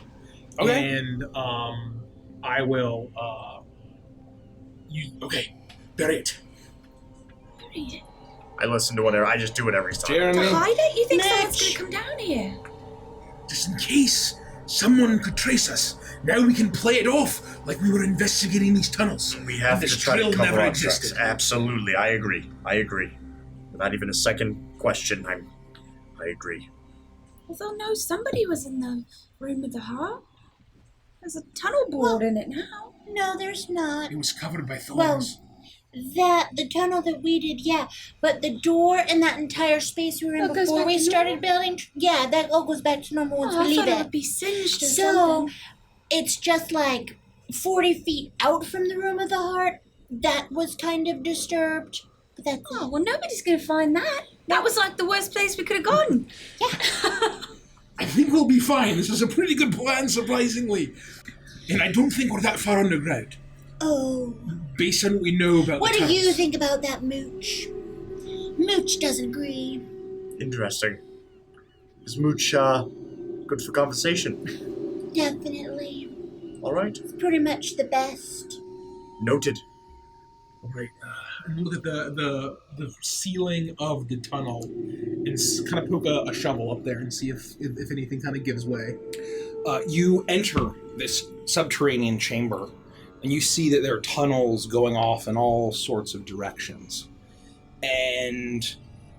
And you see as the roots are growing out, and some of them are going back in. There's actually a lot of the earth has fallen away, and they're completely covered with these bulging bits of yellow fungus as these chambers are filled with mushrooms. And you poke up, and you get the sense that you're pretty far down, and you actually see that there are several tunnels going up and some going down, and you get the sense that you might have to go further up in order to through these tunnels. All right, cover your face. Let's keep going up. Right. Gotta be careful, though. So I'll take my cloak and I'll cover my face. Yeah, I would pull my cloak up. Same. I just walk through it. I'm immune to being charmed. Okay. I will carefully You're violently poisoned instead. walk through the tunnels, trying to avoid what mushrooms we can, just try to keep going up. You do that, and there's the occasional and it makes you choke and cough, and they're all glowing with this bioluminescent light, and you see tunnels going down as some are completely choked down below, and every single bit of root that you see is covered.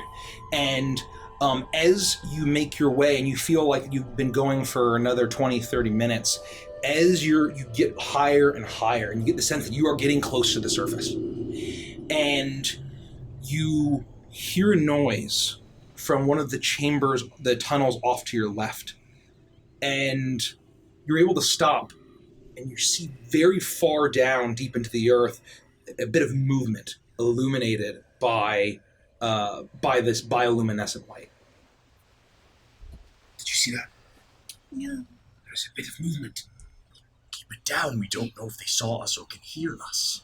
Do I hear anything? Stealth check. With my elven ears? Everybody do a stealth check. And you make a perception check. I'm gonna do my stealth first. 21. 21? I mean, the lowest, basically. Okay. I got a 26. 27. Damn it! Wow. Mine is a 12. Okay. You said a perception? I didn't very good. It was 16. 16. You hear down the tunnel and you peek around. As you stare down, you hear the saying, that same slopping, shambling sound of those fungal creatures that had attacked you. And you're all able to peer down, and you look, and very off in the distance, you're able to kind of peek around the corner, and you see that there's at least 3 of these large, lumbering creatures with those those white, milky eyes as there are roots going very deep, and you see as they're intertwined, where one root ends, the other fuses, and you see as they stick their amorphous arms onto the roots and slide it along, and you see that it's being coated in this disgusting yellow mold. And they're in a separate tunnel. They're in a tunnel down into like another chamber, like way far down. You're just able to see this because it's just they're brightly illuminated this far to the surface. And there are separate tunnels going up that we can follow. So yeah, there are tunnels going up, the tunnels going down. It's a whole network, just like you saw. And so the yellow, like fungusy stuff is down around us now. So wherever there's roots poking out, it's all covered in that. Okay. In that yellow fungus, yellow mold. I want to just take a minute while we're like scoping things out and look at this, because previously it had been like up high and not on our level. Yeah. So you lean in and you smell the. It smells earthy, and it smells not that dissimilar to the brown mold that you had seen. But as you get closer, you can feel it's doesn't feel as deathly cold. And it also feels like there's a bit of warmth from it as you get closer, and it kind of occasionally gives off as these slight little spores, and as you start to inhale, you cough a bit, and you get the sense that I did not inhale. you get the sense that it would be that there's definitely a potency to these strange spores that are coming off of this thing, but it seems to also radiate with this warmth. And you see that all the roots that are in underground are completely coated in it. Gosh. Which way do we go? How far away from us are they? All of those guys down there, I would say they're probably a good 60 to 100 feet. Are they like clustered together, or is there one that's a little further back? I would say that they're probably about 10 feet away from each other, all working on these roots, and you see that some of them are pushing away the earth to get more coating along the sides, as if they're working. And then you can kind of see as one takes its massive arm and it kind of shapes into more of a flat, almost shovel-like substance, and cleaves into the earth and begins to burrow with its fleshy mushroom hands that seem to be able to shapeshift. Whichever one is furthest away from the others, I am going to look around at everyone and I go, This might work, it might not. Be prepared to sacrifice me. Bye. I'm gonna You use, just said. I'm gonna use greater invisibility. Okay. I am going to run at full speed until I get close to the one that is actually right up to the one that is furthest away. Okay. I'm going to touch it and cast polymorph into a caterpillar. And then try to immediately dimension door back to my friends. Okay. And I'm going to try and do it in a way that so is very you can sneaky. cast polymorph on any creature, right? Yes. Okay. So I will say make a stealth check, and it'll be against their passive perception. Would this be while I was invisible? Yes, so it'll be advantage, yeah. Okay.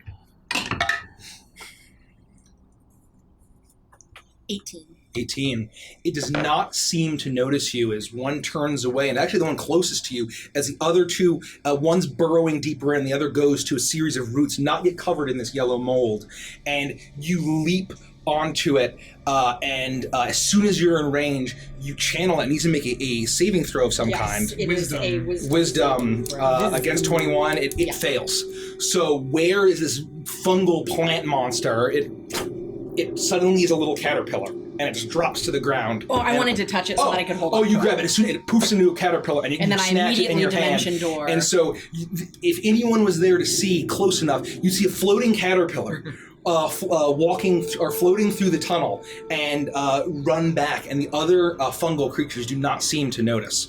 And then as I get happens. back to my friends, I'm going to So, because we want to keep up the ruse, I turned one of them into a caterpillar so that we can show it to the Thorn Mother and say this is what we're doing.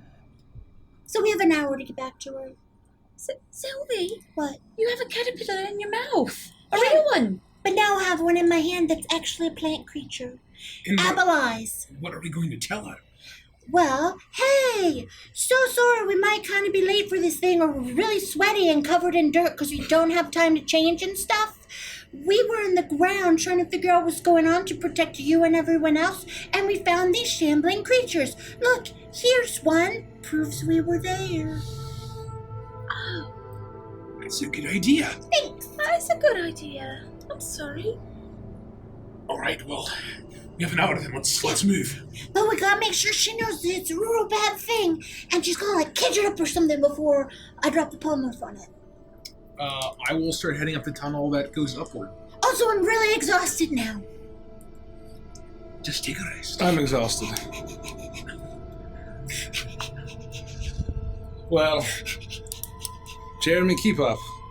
Yeah, Mooch, let's go. And you make your way through the tunnels. As you leave them behind, they don't seem to notice you as they continue to go further into the earth. The caterpillar now squirming in your hand. My mouth. Your mouth. As it's squirming, you make your way higher and higher until you get to a spot where you're about as high as you can go, and there's no further tunnel. And the roots at where you're at are so thick, covered in this, that you have to be close to the base of a tree, not too far from here. What do we do?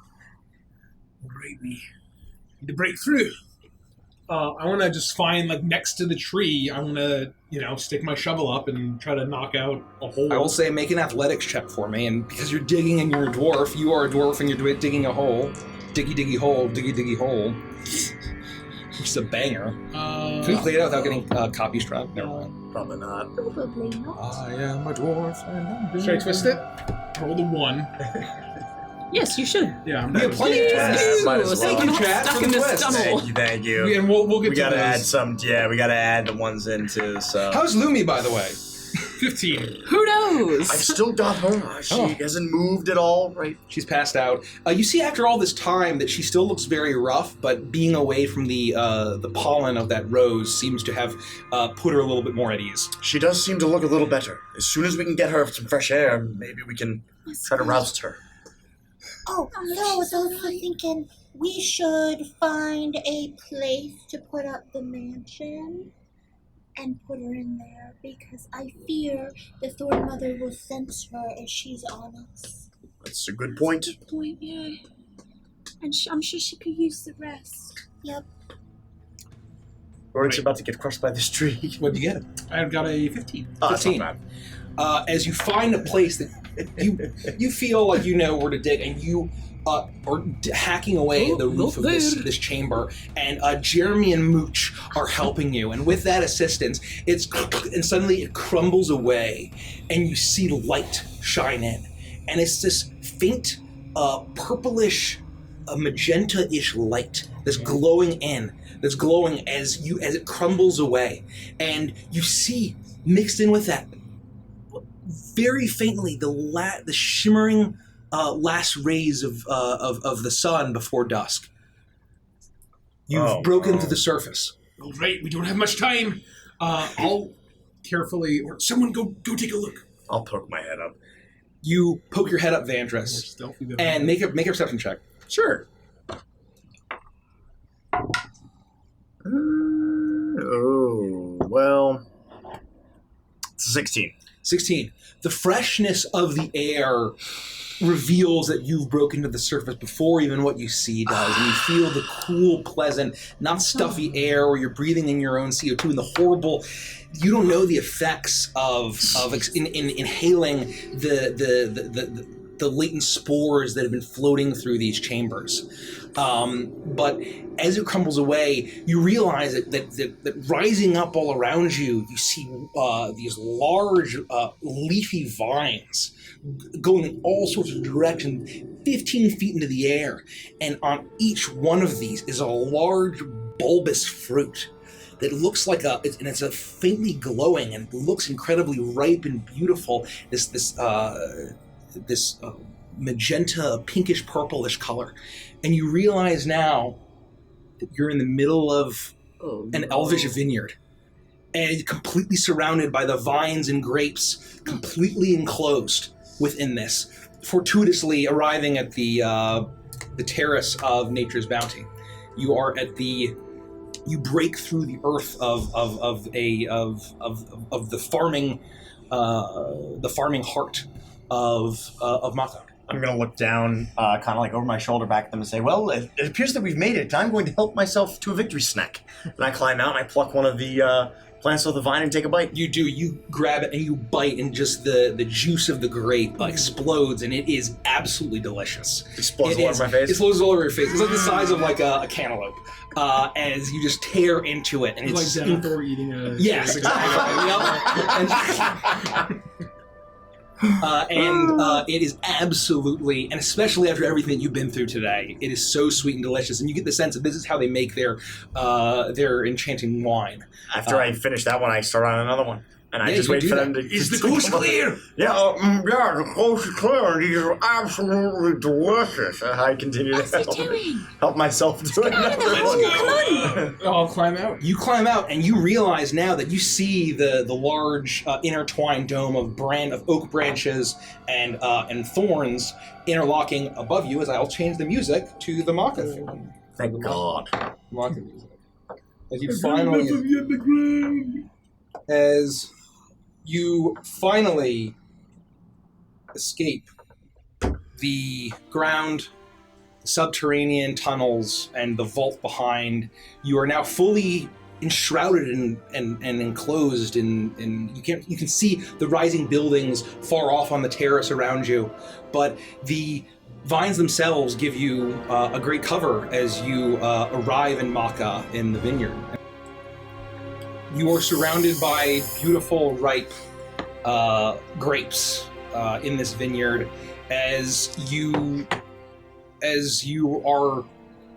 see the city rising up around you. The sun is very clearly close to setting, close to dusk, as you spent basically all day in this endeavor.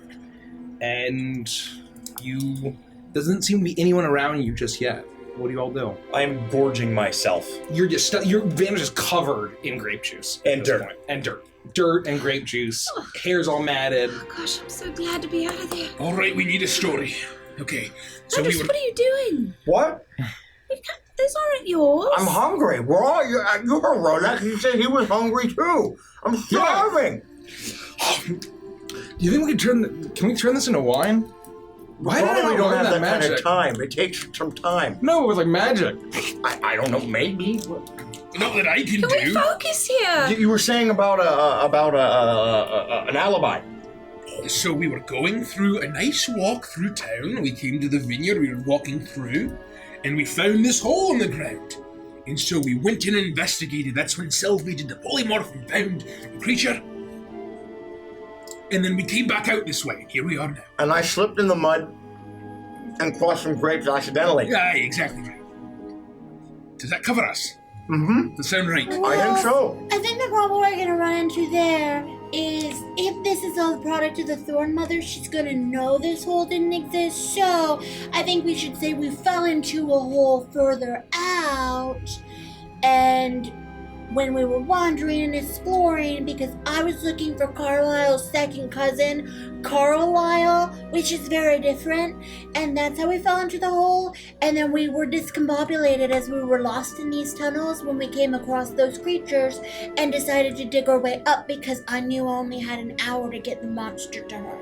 But then if she asks us, oh, where was the other hole that you fell into? We We won't have a don't hole. know because Sylvie's the chaotic creature who's running around the forest and you're chasing her as fast as you No, can. we take her right back to where we anyone- found the fairy dragon. Did There's a anyone hole right think- there. What?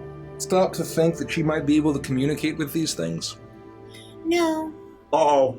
No. Well, it They didn't... did say that she knows everything. Like when we arrived here, they knew we were here right away. So do I just want to kill it? Well, no, I think we No. can take it to her and... What's it going to say? It never saw us. Can we do... Can we Do you have an experimental lab in the mansion? I could. Can you create all sorts? I bet we could engineer a lab where we could restrain that thing, and I can dissect it. You want to dissect it? Yeah, that's a great idea. What kind of time do you think we have? For what? No! Why? It could be dangerous. Maybe she knows the whereabouts of these creatures. I don't know. You're getting into your supervillain ways. Don't Stop using my supervillain ways for good. Isn't that a good thing? Not really. I mean, you know what's inside of it. It poofed out of us when we killed those other ones. I am so confuzzled right now. Orpheus says, let's take this bad creature and dissect it to know more about it in a lab created by Sylvie. And everyone says, oh, you're a supervillain. Rodic says, let's go down into the deep dark pits and confront an eldritch heart and touch all of these things and do all this stuff to learn about it. And that's okay. But the dissecting of this bad creature is supervillain? Wow, I'm so confuzzled. I think we're just out of time, is all we're saying. You have a good point. Maybe that's what we do. Maybe we go back to the room. The door's still there, right? It lasts a day, and I don't know exactly how it works. I'm gonna make it again. But I'll be able to do that when we get there. So the thing is, I'll make a new one. We put Lumi inside to make sure she's not with us when we go to see the lady. And then I make a really awesome alchemical lab for Orpheus. That sounds pretty awesome. Don't you get... I'm a little nervous about your attitude. Do you see how it produced yellow mold? No. It almost egged Vandrus. It did egg Vandrus. Oh, it did egg Vandrus. That's 2 for 2, buddy. You're gonna stay behind then, and we have to go watch whatever horrible massacre we're about to... You think I'm gonna be in bad graces with Mommy Thornmother? I point to the rapidly setting sun. How much time do you need? Well, let's just set it. I'm not gonna do it now. Do you mean to I'm gonna tell do it me while you you're all have asleep and not keep an eye on me, of course. Well, as long as you're all right and Sylvie's all right with leaving Lumi and that creature in the mansion, then so be it. Can't Crumb keep an eye on this? He doesn't want to mess with Crumb. Nobody wants to mess Exactly with right. Crumb. Listen to them. Then we need to go. It's not my call. Whatever you want. Let's go quickly. So we should close up this tunnel then. Is there a way that we can do it convincingly? Like, do we think that that's... You feel like you might be able to like grab some vines and just try to patch it up a little bit. It was pretty like low, where you get the sense where it could have maybe just fallen down if enough pressure had happened. I suppose you're right. We'll cover it up, and it's still an alibi in case we didn't want anyone else to accidentally find it and go into it. I kick some like fallen vines. Make like a sleight of hand vines, check at advantage like, to see how you kick do. them over them. I'll put more effort in. Advantage? Yeah, advantage. All right, that is a 22. Okay, so it actually looks pretty convincing as it all covers up, and you're able to look around, and you actually see that there is a as you finish, and you get this, you see a bit of movement in the vineyard, and you see there actually might be a vineyard tour coming. To be followed with a wine tasting, you probably don't have much time. Let's go. Lead the way. We'll book it back to our quarters. Is that where we're going? Yep. Right? Do we have time? They said like sundown, right? Sundown. So it's not quite sundown, Okay. but you know that the sun is low in the sky. Is what I meant. Is what I was trying to articulate. That's sort of what I get. So we'll hustle back and try to avoid the wine tour if we can. Yeah, you do that, and you see that there's a group of elves who, despite everything that's happening, they're enjoying a tour of this vineyard, and there's some people sipping on sampling wine, and you actually see that they're far more well dressed. That these are probably, you may recognize one or two people that had been at the party. As you see them making their way through, you're able to shuffle your way back to your dwelling, and you see as you make your way up, you see those same large sentinel owls staring down at you as you enter the dwelling and shut the door behind you. Let's go ahead and get in there then. Yep. And so I'm going to make the mansion, and I'm going to add 2 additional rooms. One is going to be an alchemical lab that is completely made of metals. There will be like no ground, no roots, no plant life, anything at all, and it's incredibly dry to make it impossible for mold to grow anywhere. Got it. Okay. And inside of it is going to be a metal cage that is completely closed off with just like one sliding grate that could be opened with bars to view into it. Got it. Okay. Otherwise, there are no other bars on it. And then another small room that has that I will create a door when we put Lumi in there, but then when we leave, I will remove the door and any windows to make it impossible for anything to get in there. Okay. You do that. And I'll leave her a note. Basically saying like, yo Looms, it's your pixie friend Twixie. What up? Love ya. Don't be afraid. Totes. Got it. AKA Sylvie.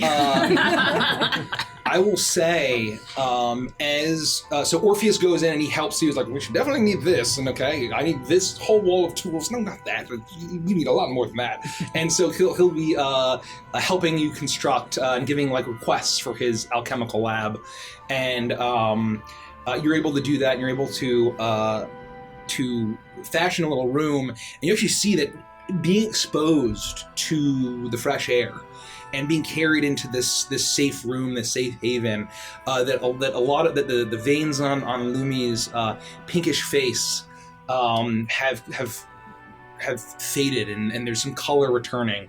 And as you lay her down to rest, you see that her eyes are fluttering, and she's stirring a little bit, and you get the sense that you might be able to wake her up at some point soonish if you cared to. Do you think we need to do anything for her? No, I think as long as she's got a cozy bed, this cute little teddy bear, fluffy pillows, some, moss or something, I think she's fine.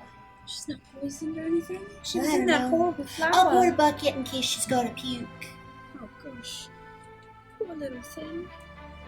While they're doing that, I would clean up my armor a little bit. Maybe get like a change of like a tunic. Yeah, if there's time to clean up, I would be doing the same. Yeah, and Orpheus just presses it to take. Okay, let's go. Okay, we all look great. We all look fabulous. All right, let's go. I'm gonna use my hat to make myself to turn into the Sylvie we know and love, little summer court Sylvie. Okay, you do that. Sylvie. Summer court Sylvie. Instead of hag Sylvie. As you make your way through, and as you're making your way through the city, no escort greets you, but you see that there are flashing far off in the direction of the vault. You see that there are flashing lights, as if an alarm is being sounded, flashing gold and green lights. And you see swift movement. You see treants that are stomping, and they're all looking around. That you see that there are these large stags galloping through or prancing through not prancing, but thundering through the city. And the felines, the saber-toothed cats, and the bears are all looking around. Owls are flying overhead, and they all seem to be on high alert in that area of the city. And you eventually make your way up through the pathway through the city to the Hall of the Gold or the Summer Rose, and you are welcomed into the as the sun is getting close to dusk at this point, and the gates are shut as you arrive. And there's a large crowd outside who had perhaps they'd been invited, or they knew that there'd be a viewing of the great victory. A lot of these more noble of the wood elves of Maka, and they're all confused, and they're wondering what's going on, and they're whispering, and they're like, oh yeah, there's been something's going on down in the vault. Is something going on? Are we in danger? I don't know what's going on here. I'm concerned. They seem to be far more concerned about what's happening at the vault than what happened the night before. Nothing has happened. And as you all sit and wait, there is suddenly all of the lights go out, and the groaning of the gates creak open as that same courtyard into the palace grounds with that same familiar platform, and you see it. You see that darkness far off into the actual palace, and there's no lights at all around you until the gates slowly open. And in the darkness, you remembered a flash of brilliant gold. And there's a flash, but it is a fiery red glow of a blazing hot sun. And rather than the sultry, casual steps, the firm, angry clacks of a boot stop forward as everyone enters the courtyard. As you see the Thorn Mother suddenly get completely illuminated in light, and where was once soft pinks and bright golds, there's still her gold skin, but she is bathed in the bright fiery reds of roses and the dark browns and blacks of thorns, as she there is an anger in her eyes, a fiery, uncontrolled anger, as she stamps forward, and the flowers on her crown now glow with the red rather than gold. As she stomps forward, and suddenly all of the revelers who were excited to see this victory are all completely taken aback, and they're all concerned. And as she finally arrives at the end of the platform, you see her towering over everyone. She's not stopping and greeting. She's surveying the crowd with her golden eyes, and then she then lifts her leg up and stomps down, and everything goes quiet. And all of the lights of the fungus and the flowers completely go out, and there is just a shining beam of radiating red light on her. And you see that there is an anger in her eyes that you had gotten the sense that there was always something there behind whatever facade she had. And now that is gone. And she looks at the crowd and she says,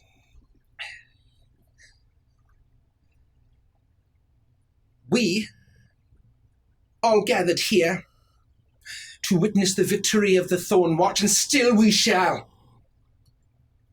But I know now I have been betrayed. I know now my dearest, my formerly dearest friend Titania, Queen of the Summer Court, now seeks to sabotage my plans. She has sent agents to thwart the protection of Maka, for she does not want me, the Thorn Mother, to get the credit of saving her kingdom of summer, where she is sequestered safely away in the Feywild, while we are here in harm's way. And she attempts to weave her thorns in my kingdom, and I will not have it! And I know that there are traitors among you and among my city that are aligned with Titania." And her eyes scan, they linger on you. I love Titania! I hate her! I love her! I kick Sylvie gently. Ow! I don't know what to say! But you know I am your mother. I am all-knowing and all-powerful. And I will still protect us, and I will not be beaten by the sabotaging winds of a petty jealous so-called queen. And she breathes, and suddenly all of the gold is back and the soft pinks. And it's just the warm summer day instead of the radiating hot blaze of a sweltering sun in a desert. And suddenly all of the lights return, the fungus and the flowers are all glowing a beautiful shades, and it's a celebratory mood. And I'll change the music.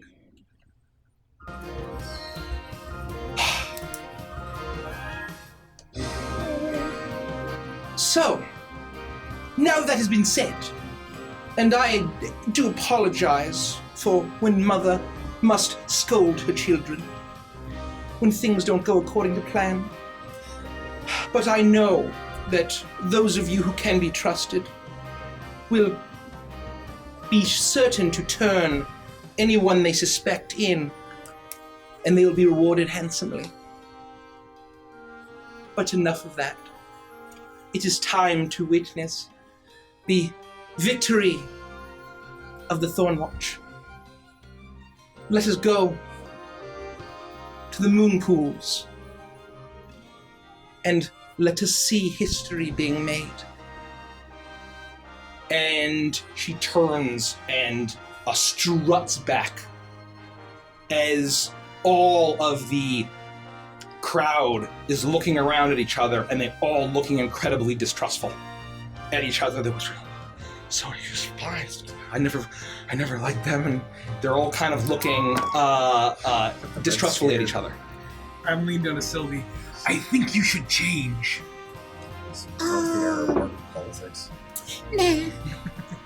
Right?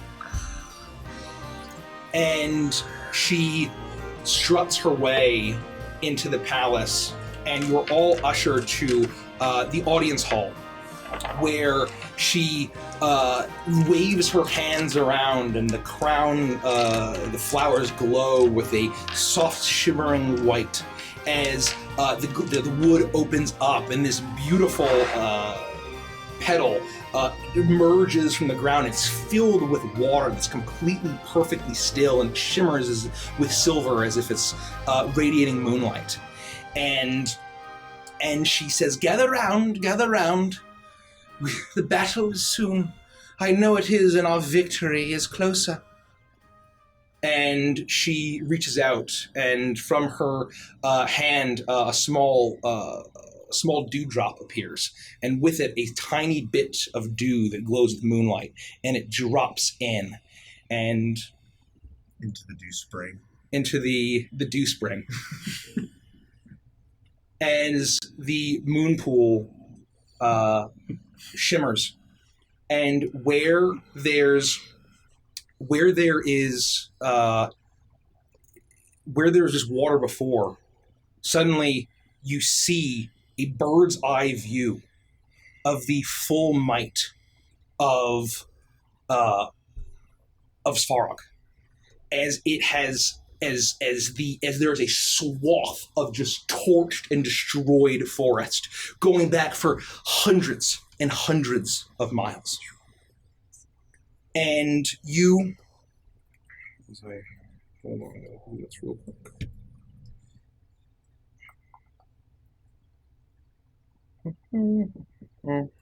As you see, as as they have hellhounds, they have all of this radiating fire, as at the center of this massive army that stretches as far as you can see in either direction, as this bird's eye view, obviously from an owl's eyes, stare down. You also hear the sounds of the howling wind from high up, and the sounds of smashing wood, and the loud grumbling voices of fire giants and the barking of hellhounds, as these large flowers that grow out from around the pools that look like gramophones or sonographs start to play the audio from this owl that is flying overhead. And as you see at the very center of this force, towering above them all with a fiery crown, a great mane of orange hair, gray skin, and holding a massive hammer glowing with molten fury, you see Duke Grudo. And then you see movement from the Feywild. Or from the Thornwilds. I'm like, what? You see movement from the Thornwild, and you see the rustling of trees. And in a flash, instantly, thousands of elves rocket out on thorn whips and attack the fire giant forces.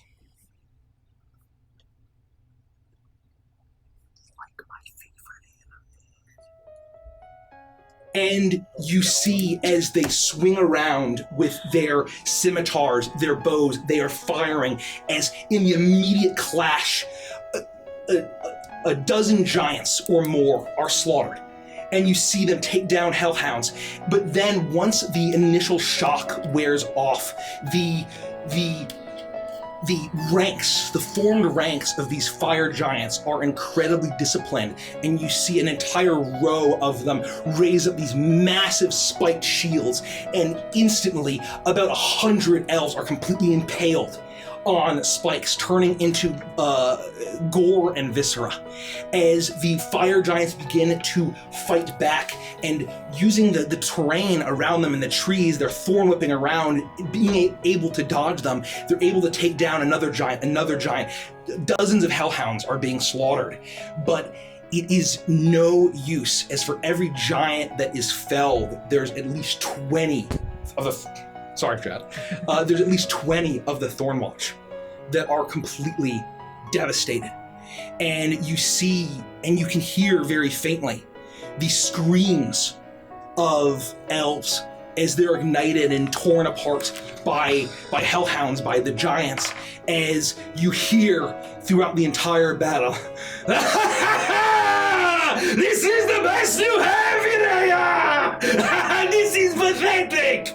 As Duke Grudo is laughing hysterically, his eyes now up to the sky, wide and maddened, as he smashes another two of the Thornwatch.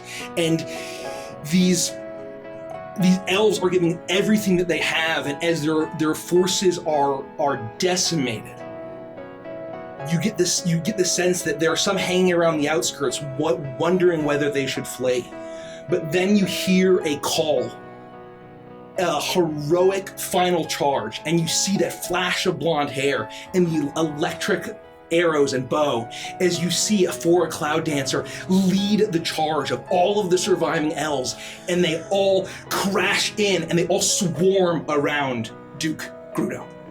And you see as there is no more than a dozen elves left, the last of the Thornwatch, as they're all peppering him with arrows, and you see the shocking electric arrows fire into his flesh as he laughs and his eyes get more wide, and he slams his hammer down as it glows with the fire of the elemental plane of fire itself, and the raw elemental flame that erupts all around them completely incinerates every single one of the elves, except Four is too quick.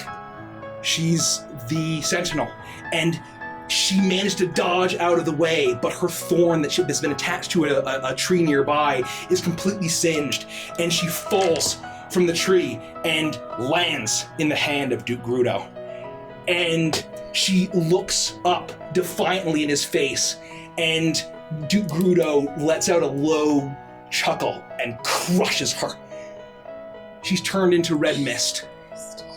As he then looks around at the devastation, the thousands of slaughtered elves all around, as all the giants raise a massive war cry, and Duke Grudo looks up and sees where you all are viewing, and he points up and raises his hammer, and in his hand he's holding the splintered body of a Four Cloud Dancer, and says, This is what I am going to do to you, Viraya. You cannot stop your queen of summer, your king of oak. I will have my kingdom. I will have my glory. I have seen it in my visions. I have heard it in the whispers. And he lets out a massive cheer as his beard and his face is covered in blood. He smashes out the dozens, hundreds of arrows that are in him as he continues to laugh, and then the pool shimmers and fades, and the room, audience hall, is filled with stunned silence. All eyes turn to the Thorn Mother. She sits cross-legged, her chin in her fingers, looking more as if she just observed some uninteresting play by school children. Well, at least they did not retreat. They died the hero's death. Matters no matter. We will still defend Maka. Let us have a quiet evening where we celebrate their grave sacrifice. They died for Maka, they died for their mother, and they died for the planet. Carry on. And there's a bit of chatter, and everyone kind of murmurs, and they turn and they disperse. And you see as, once again, Ronmir is to her right, and Arlon is to her left. And Arlon leans down, and you see her lean in and whisper into the ear that's almost hidden by his owlbear headdress. And he just looks at her with this grim determination and just nods. And he turns away, and then a large door opens up, and he disappears behind into a hallway beyond, and the door closes. And the guards start to fan out and begin to try to escort you away. And who's still in the room? All of the nobles are trying to get the fuck out of there. That was the last defense of Maka, as far as they know, and the Thorn Mother just said it would be fine without giving any kind of explanation. And so they're uncertain, but they just walk out and say, "Oh, yes, she's the Thorn Mother will protect us for the planet, And they make their way out. And the guards are kind of stepping towards you to... I just turn and walk out. I would leave as well. I'll look at it. Did that go as planned? We all have the best intentions and hopes for our plans, but we also have backup plans. I know you're not questioning my strategic mind. Of course not. And Sylvie, do you wear that to mock me in my own palace? Yes. Good night. And I'm going to continue to walk away. I'm not even going to turn and face her. You are lucky. I know that Titania would have nothing to do with you. I'm going to stop, but I'm still not going to turn and face her. Yeah, well, at least I don't pretend to be a queen. Because that's all you are, is a pretender. A queen would never slaughter her people. And if that's the kind of queen Titania is, I don't care for her either. But you are a pretender. And I'm just glad I'm not you. If I didn't... And you see a flare up, and there's a flash of red, and then calms back down, and the golden glow returns. There's all thorns that they spike out as the anger, and then they shrink back into the crown. And she looks and says, "You are all fortunate that I have my conscience tells me that I should not imprison you in the vault and throw away the key. Go back to your dwellings and await the grand protection of Marka. See my brilliant plan and see my glory. I will save my people and save this planet." I'm going to turn around and face her, and I'm going to make direct eye contact with her. And I'm going to use Major Illusion to create the image of Baba Yaga looming over me in shadow. And I'm going to say, "Good night, Rosehead." Make an intimidation check. It's not. Twist it. Okay. Twist it. Fuck it. It's the same exact Oh, one. well, God. I believe it's a 20. It's 21.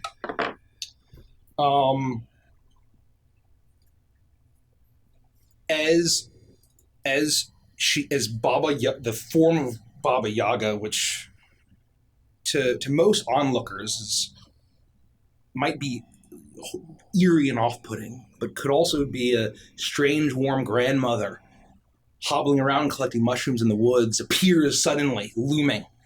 But as soon as... And I want to make it huge. Like, I'm huge, this tiny little gnome, and it's like gigantic and it's huge, behind me. But as soon as it emerges, there's a recognition in Varea's eyes, and they are filled with genuine fear and terror, and shrinks back for a moment as you are able to then enhance it and make it look like the worst demonic hag. But she knows that you know what Baba Yaga looks like, which means that you were not kidding.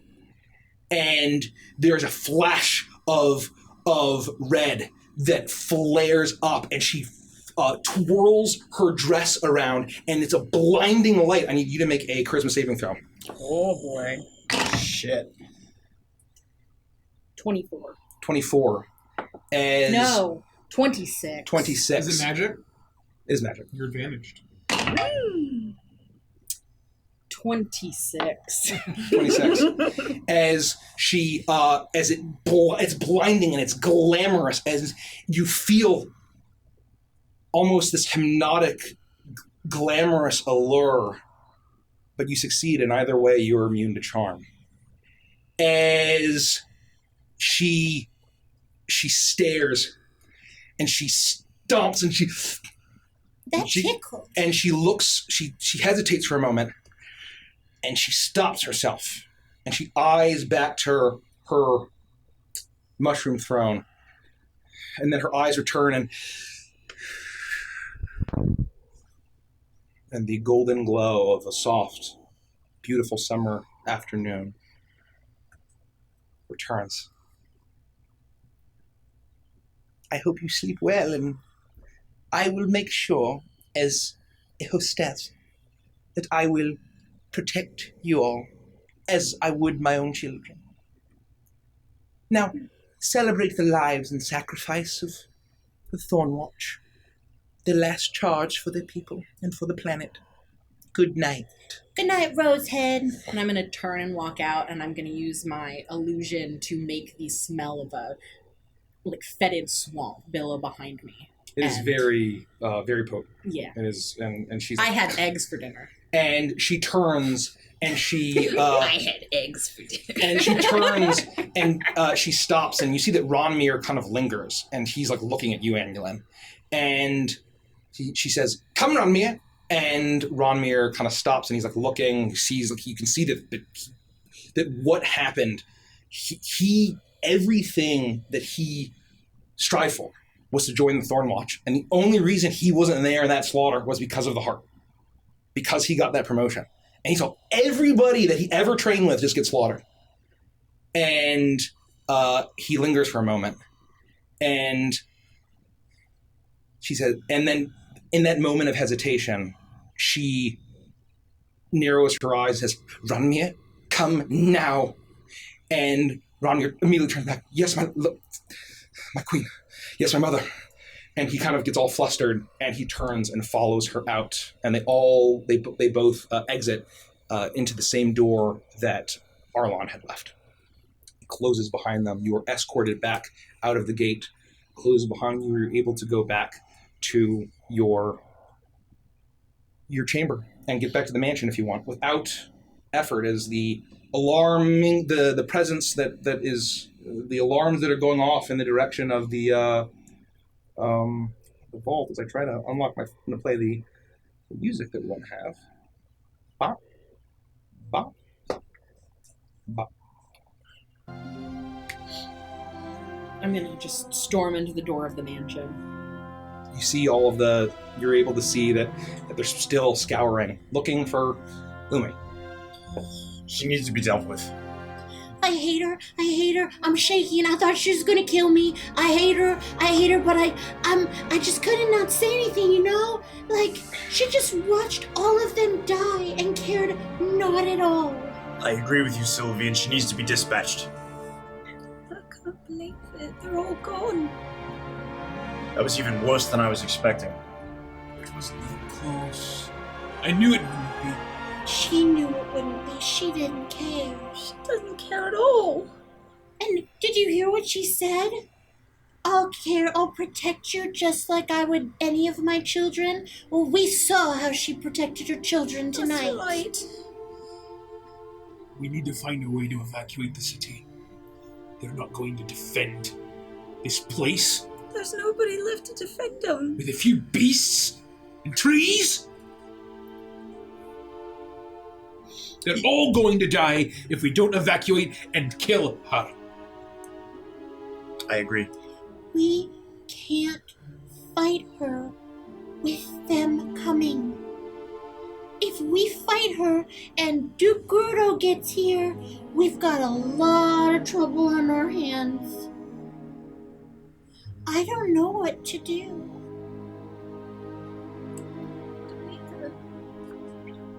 What choice do we have? We can't stop the Duke. We can't stop the army. Any advantage that this Wood Elf city had, it's gone now. I think it was intentional. I don't think we can make a decision right now. I really don't. Our emotions are really high. We've seen a lot of horrible things today. I know it's hard, but we have to try to get some rest. We have to try to center ourselves, because the decisions we make tonight, they have to be the right ones. And I really want to march back in there and just punch her in her belly button. You probably have. I forgot you were here. You're real quiet. I want to keep my head attached to my shoulders. Yeah. We probably have 2 days. If that.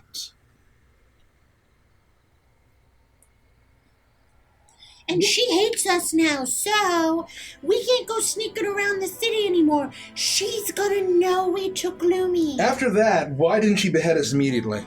Because I think she's afraid of Baba Yaga. Exactly right. I think she knows if she hurts me, that Baba Yaga will come for her. And she may be able to kill a Sylvie, but I don't think she can kill Baba Yaga. Well, then we have a pretty big advantage. Yeah, but how much of an advantage?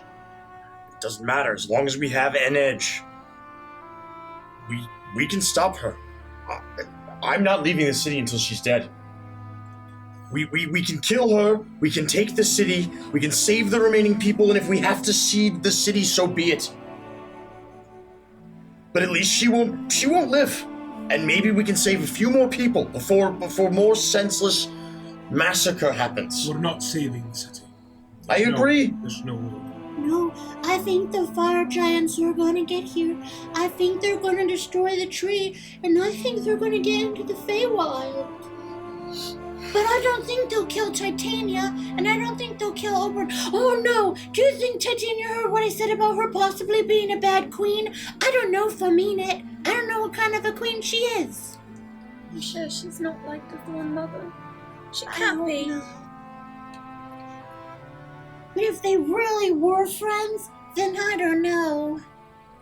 Well, she thinks that Titania's against her now, thanks to Lumi. I think we need to hear what she has to say.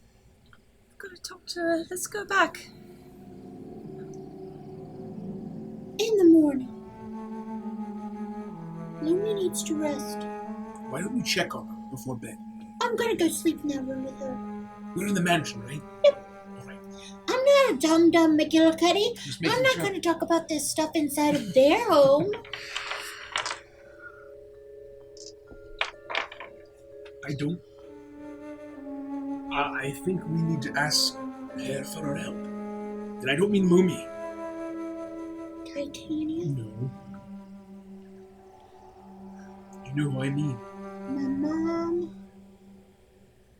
Baba Yaga. I'm not gonna ask her for nothing. I mean, I'll say, hey, am I right about this? But, like, what am I supposed to do? Pick up a rocky talk and be like, yo, Hag Grandma, what's up? You wanna help me? I think you have to. I don't even know if I can ask her a question. Just try. I mean, like, I don't think I can ask her for help. I think I can say, hey, is this gonna happen? And she'll be like, well, I don't know, yes, no. But I don't think I can, like, actually talk to her. Check on Lumi first. If Orpheus is right, we have 2 days. That is plenty of time. I agree, we find out what Lumi has to say. If we need to, we reach out to Baba Yaga. Then, we formulate a plan. But I think killing the Thorn Mother and taking back the city to at least save the remaining residents, and then we get the hells out of Dodge.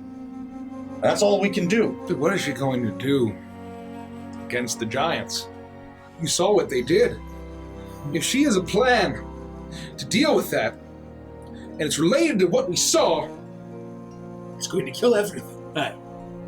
Everything. And it's why we need to evacuate the city regardless. and that's why that's brown mold. We need to figure out how the fuck.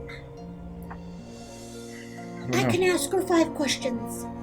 Maybe one of my questions can be, will you help me? I think it's very reasonable. I need to get to work. Okay, will you help me think of the other 4? I know don't what want to to waste do. them this time. I think we need to learn from Lumi before we even discuss what we're going to ask her. But I don't want to bother Lumi till the morning. Well, at the very least, it's going to inform the questions, and we can't waste Baba Yaga's precious time without knowing exactly what we want to ask her. I'm afraid if I bother her too much, she won't want to talk to me anymore. And you heard what she said. Rosehead. She said Titania wouldn't like me. Can't listen to You anything know that what she that says. means. Nobody ever likes me. No, you don't need Titania to like you. I wanted someone to like me. Baba We Yaga- all like you. we No, don't- you don't. Yes, You we get do. frustrated with me. Vandris doesn't listen to me. Rodek hates me. Orpheus don't hate barely you. puts up with me. All I had was Lumi, and even she ran away. She's back now. But not because she wanted to come back, because we saved her. I don't know why she left in the first place. That's true. You don't Might know. not have been her choice. We all love you very much. All of us. Why? And Baba Yaga loves you more than anything. Oh, that's not true. She's never said it, at least. Sylvie, we're all friends here. Without, Ah! You came back? You didn't leave. I was going to go to work, but I want to be part of the group. Well, you are. Well, we're friends, Sylvie. Without you, I'd be dead or a crazy, elder, horrible abomination creature. Definitely dead. I don't want to Yeah, talk that's about more it like it. anymore because it just makes my eyes all misty. So Okay. instead, I was thinking we could play a game of, I don't know, punch each other in the stomach and see who pukes first. That's not a fun game. I know. Get to work. I'm going to figure out. Just so you know, I'd be the one that Everything. puked first. If my eyes are a little milky tomorrow morning, use whatever Kill you you? did. Don't kill me. Oh. Try to. If it does come to. If you can't figure it out, then kill me. Can't figure it out, kill me. Okay. But No, you'll be fine. We know it's curable. You'll be fine. You wrote your name in my book, so I'll just bring it back. okay. Maybe. Wish me luck. Bye. Hey, good luck. He walks away to the area where the lab is, and he rolls up his sleeves and cracks his fingers as he makes his way into the lab. Oh, and Orpheus, Yes. don't work yourself too hard, all right? I give him a wink, and he feels inspired. Ooh, love that. And he grins, and he can't help it, and he kind of like tries to suppress it. And says like, "Well, I know that you certainly aren't going to be any help. I'll do my best." And he turns around, and the door closes. Okay, so what's the plan? Well, if we're gonna evacuate the whole city, we're gonna need help. And I saw Romeo's face, and he saw all his friends die. I think he might be willing to come around now. And I think that Vanders's new girlfriend could potentially be an ally too. She can help us. I never doubted for a second, even though Rodek has severe, I don't know what you want to call the reservations about it. I can understand why. But I don't think Ronmir or anyone is really coming around until we remove her from the equation. The Thorn Mother, that is. But I do believe that these people can be swayed, and I believe that they can be valuable allies. I don't think Ronmir will. I think he'd sooner die than leave her side. Didn't you see his face? Didn't you hear what he said? He started to call her my love, and then he decided to call her mother instead. Which is Stopped creepy himself. on a whole entirely different level. I didn't talk really about want to that, have that conversation, but it means something. He was shaken. Clearly. He saw that what she did was wrong, and I've got to get to him now before he reconsiders. Oh no. What? Oh no. Oh, What if they have the makeup bone? I gotta get to him before that. Well, I don't think I you're don't getting think anywhere you- near where they went. No, you don't want to accidentally walk in on that. Not me, but maybe I could send like a little critter with a message. Ew. That poor critter. I don't know. I mean, you see where they go, it's all magically skilled up. Then all of a sudden, Sylvie burst into blood and gore as she'd put the wrong caterpillar in the cage. Yikes, your head just explodes and just paints the whole Fucking watermelon. And that's where we'll end the campaign. Jesus Christ. No. Well, listen, I understand your eagerness to talk to your brother, but I don't think that anyone is going to listen to us while the Thorn Mother exists. I think you're wrong. I may be. I don't claim to know everything. It's a problem for tomorrow. Yeah, because like I said, we're all really emotional right now, and we can't make good decisions when we're like this. We so, know we're evacuating the city, and we need to get help from Lumi and Baba Yaga. let's go to sleep. I'll go join Lumi in the room, and I'll invite you in the morning. And then make a plan then. Right. I need a drink first. I'll join you. Well, Squeebs. Here, we'll take you to the alcohol chamber. This is Squeebs. Yep, I this was is pointing to the Squeebs. space, the invisible space. See the floating all right. decanter? Okay. Yeah, follow that, and you could have a nice cheroot in the alcohol chamber. All right, lad, let's have a nice cheroot. After you, my friend. So we'll walk and we'll share a drink in the whatever chamber. The alcohol The chamber. alcohol Yeah. chamber. That sounds vaguely ominous and also It kind of looks like a like this cool party. beautiful, like Victorian study with like mahogany walls and chaise lounges, and it's fabulous. But there's a big sign in very like, it looks like a crayon that says "alcohol chamber" on the wall. Got it. Alcohol. Alcohol spelled wrong. Yeah. You do that, and you're all able to enjoy a drink. Sylvie, you're able to cuddle up with Lumi. I would go to my own room. I would not go to the chamber. You go to your room. You're able to enjoy a drink. I removed the doors from the alcohol chamber. Oh, Lumi is fast I asleep don't. now, and you see that a lot of it seems to have been wearing off, and she's sleeping peacefully, now passed out. for the night, and probably the first restful sleep she's had in a while. They don't also do anything before bed. No, I just go to bed. You hear as you walk by, you hear the cackling of Orpheus from behind the door as you hear him get to work on the fungal creatures. You all enjoy a long rest. Yay! And Sylvie, as you wake the next morning, you see as Lumi is still fast asleep, snuggled up with you, but a lot closer and tighter. She's sleeping on top of you, just like she used to. And as you rouse from your sleep, she kind of moves and stirs, and her large pixie eyes open. I'm gonna tickle her. Tickle alarm! Tickle alarm! Tickle alarm! And she giggles as her eyes open, and she looks at you and says, You can do it. You know. Sylvie? And with that, we'll end the session. Oh my goodness. gosh. That's the first time we've ever heard her voice, right? Yep. Oh! I was kind of hoping we'd hear what she had to say today. I gotta wait another week. You gotta wait This another is why week. you come back. That's why I gotta come What is back. this, 5 years and what's we've up never next? met What's this up character? next? God, I gotta well, use the first, why restroom don't real we quick. thank these folks Yes. and then Yeah, we'll talk thank about you, what's next. Manacott Studios, for the raid. Thanks, Thank you so Manacott. much. Yeah, You're so still here. hopefully you Thank guys are still sticking around. We've been playing Dungeons and Dragons for like 4 hours now. So we play every Tuesday at 7:30 p.m. Eastern Time. This is our Prime campaign that's been going on for a very long time, about 5 years. Mm-hmm. This is our 100th episode, or session, I should say, total.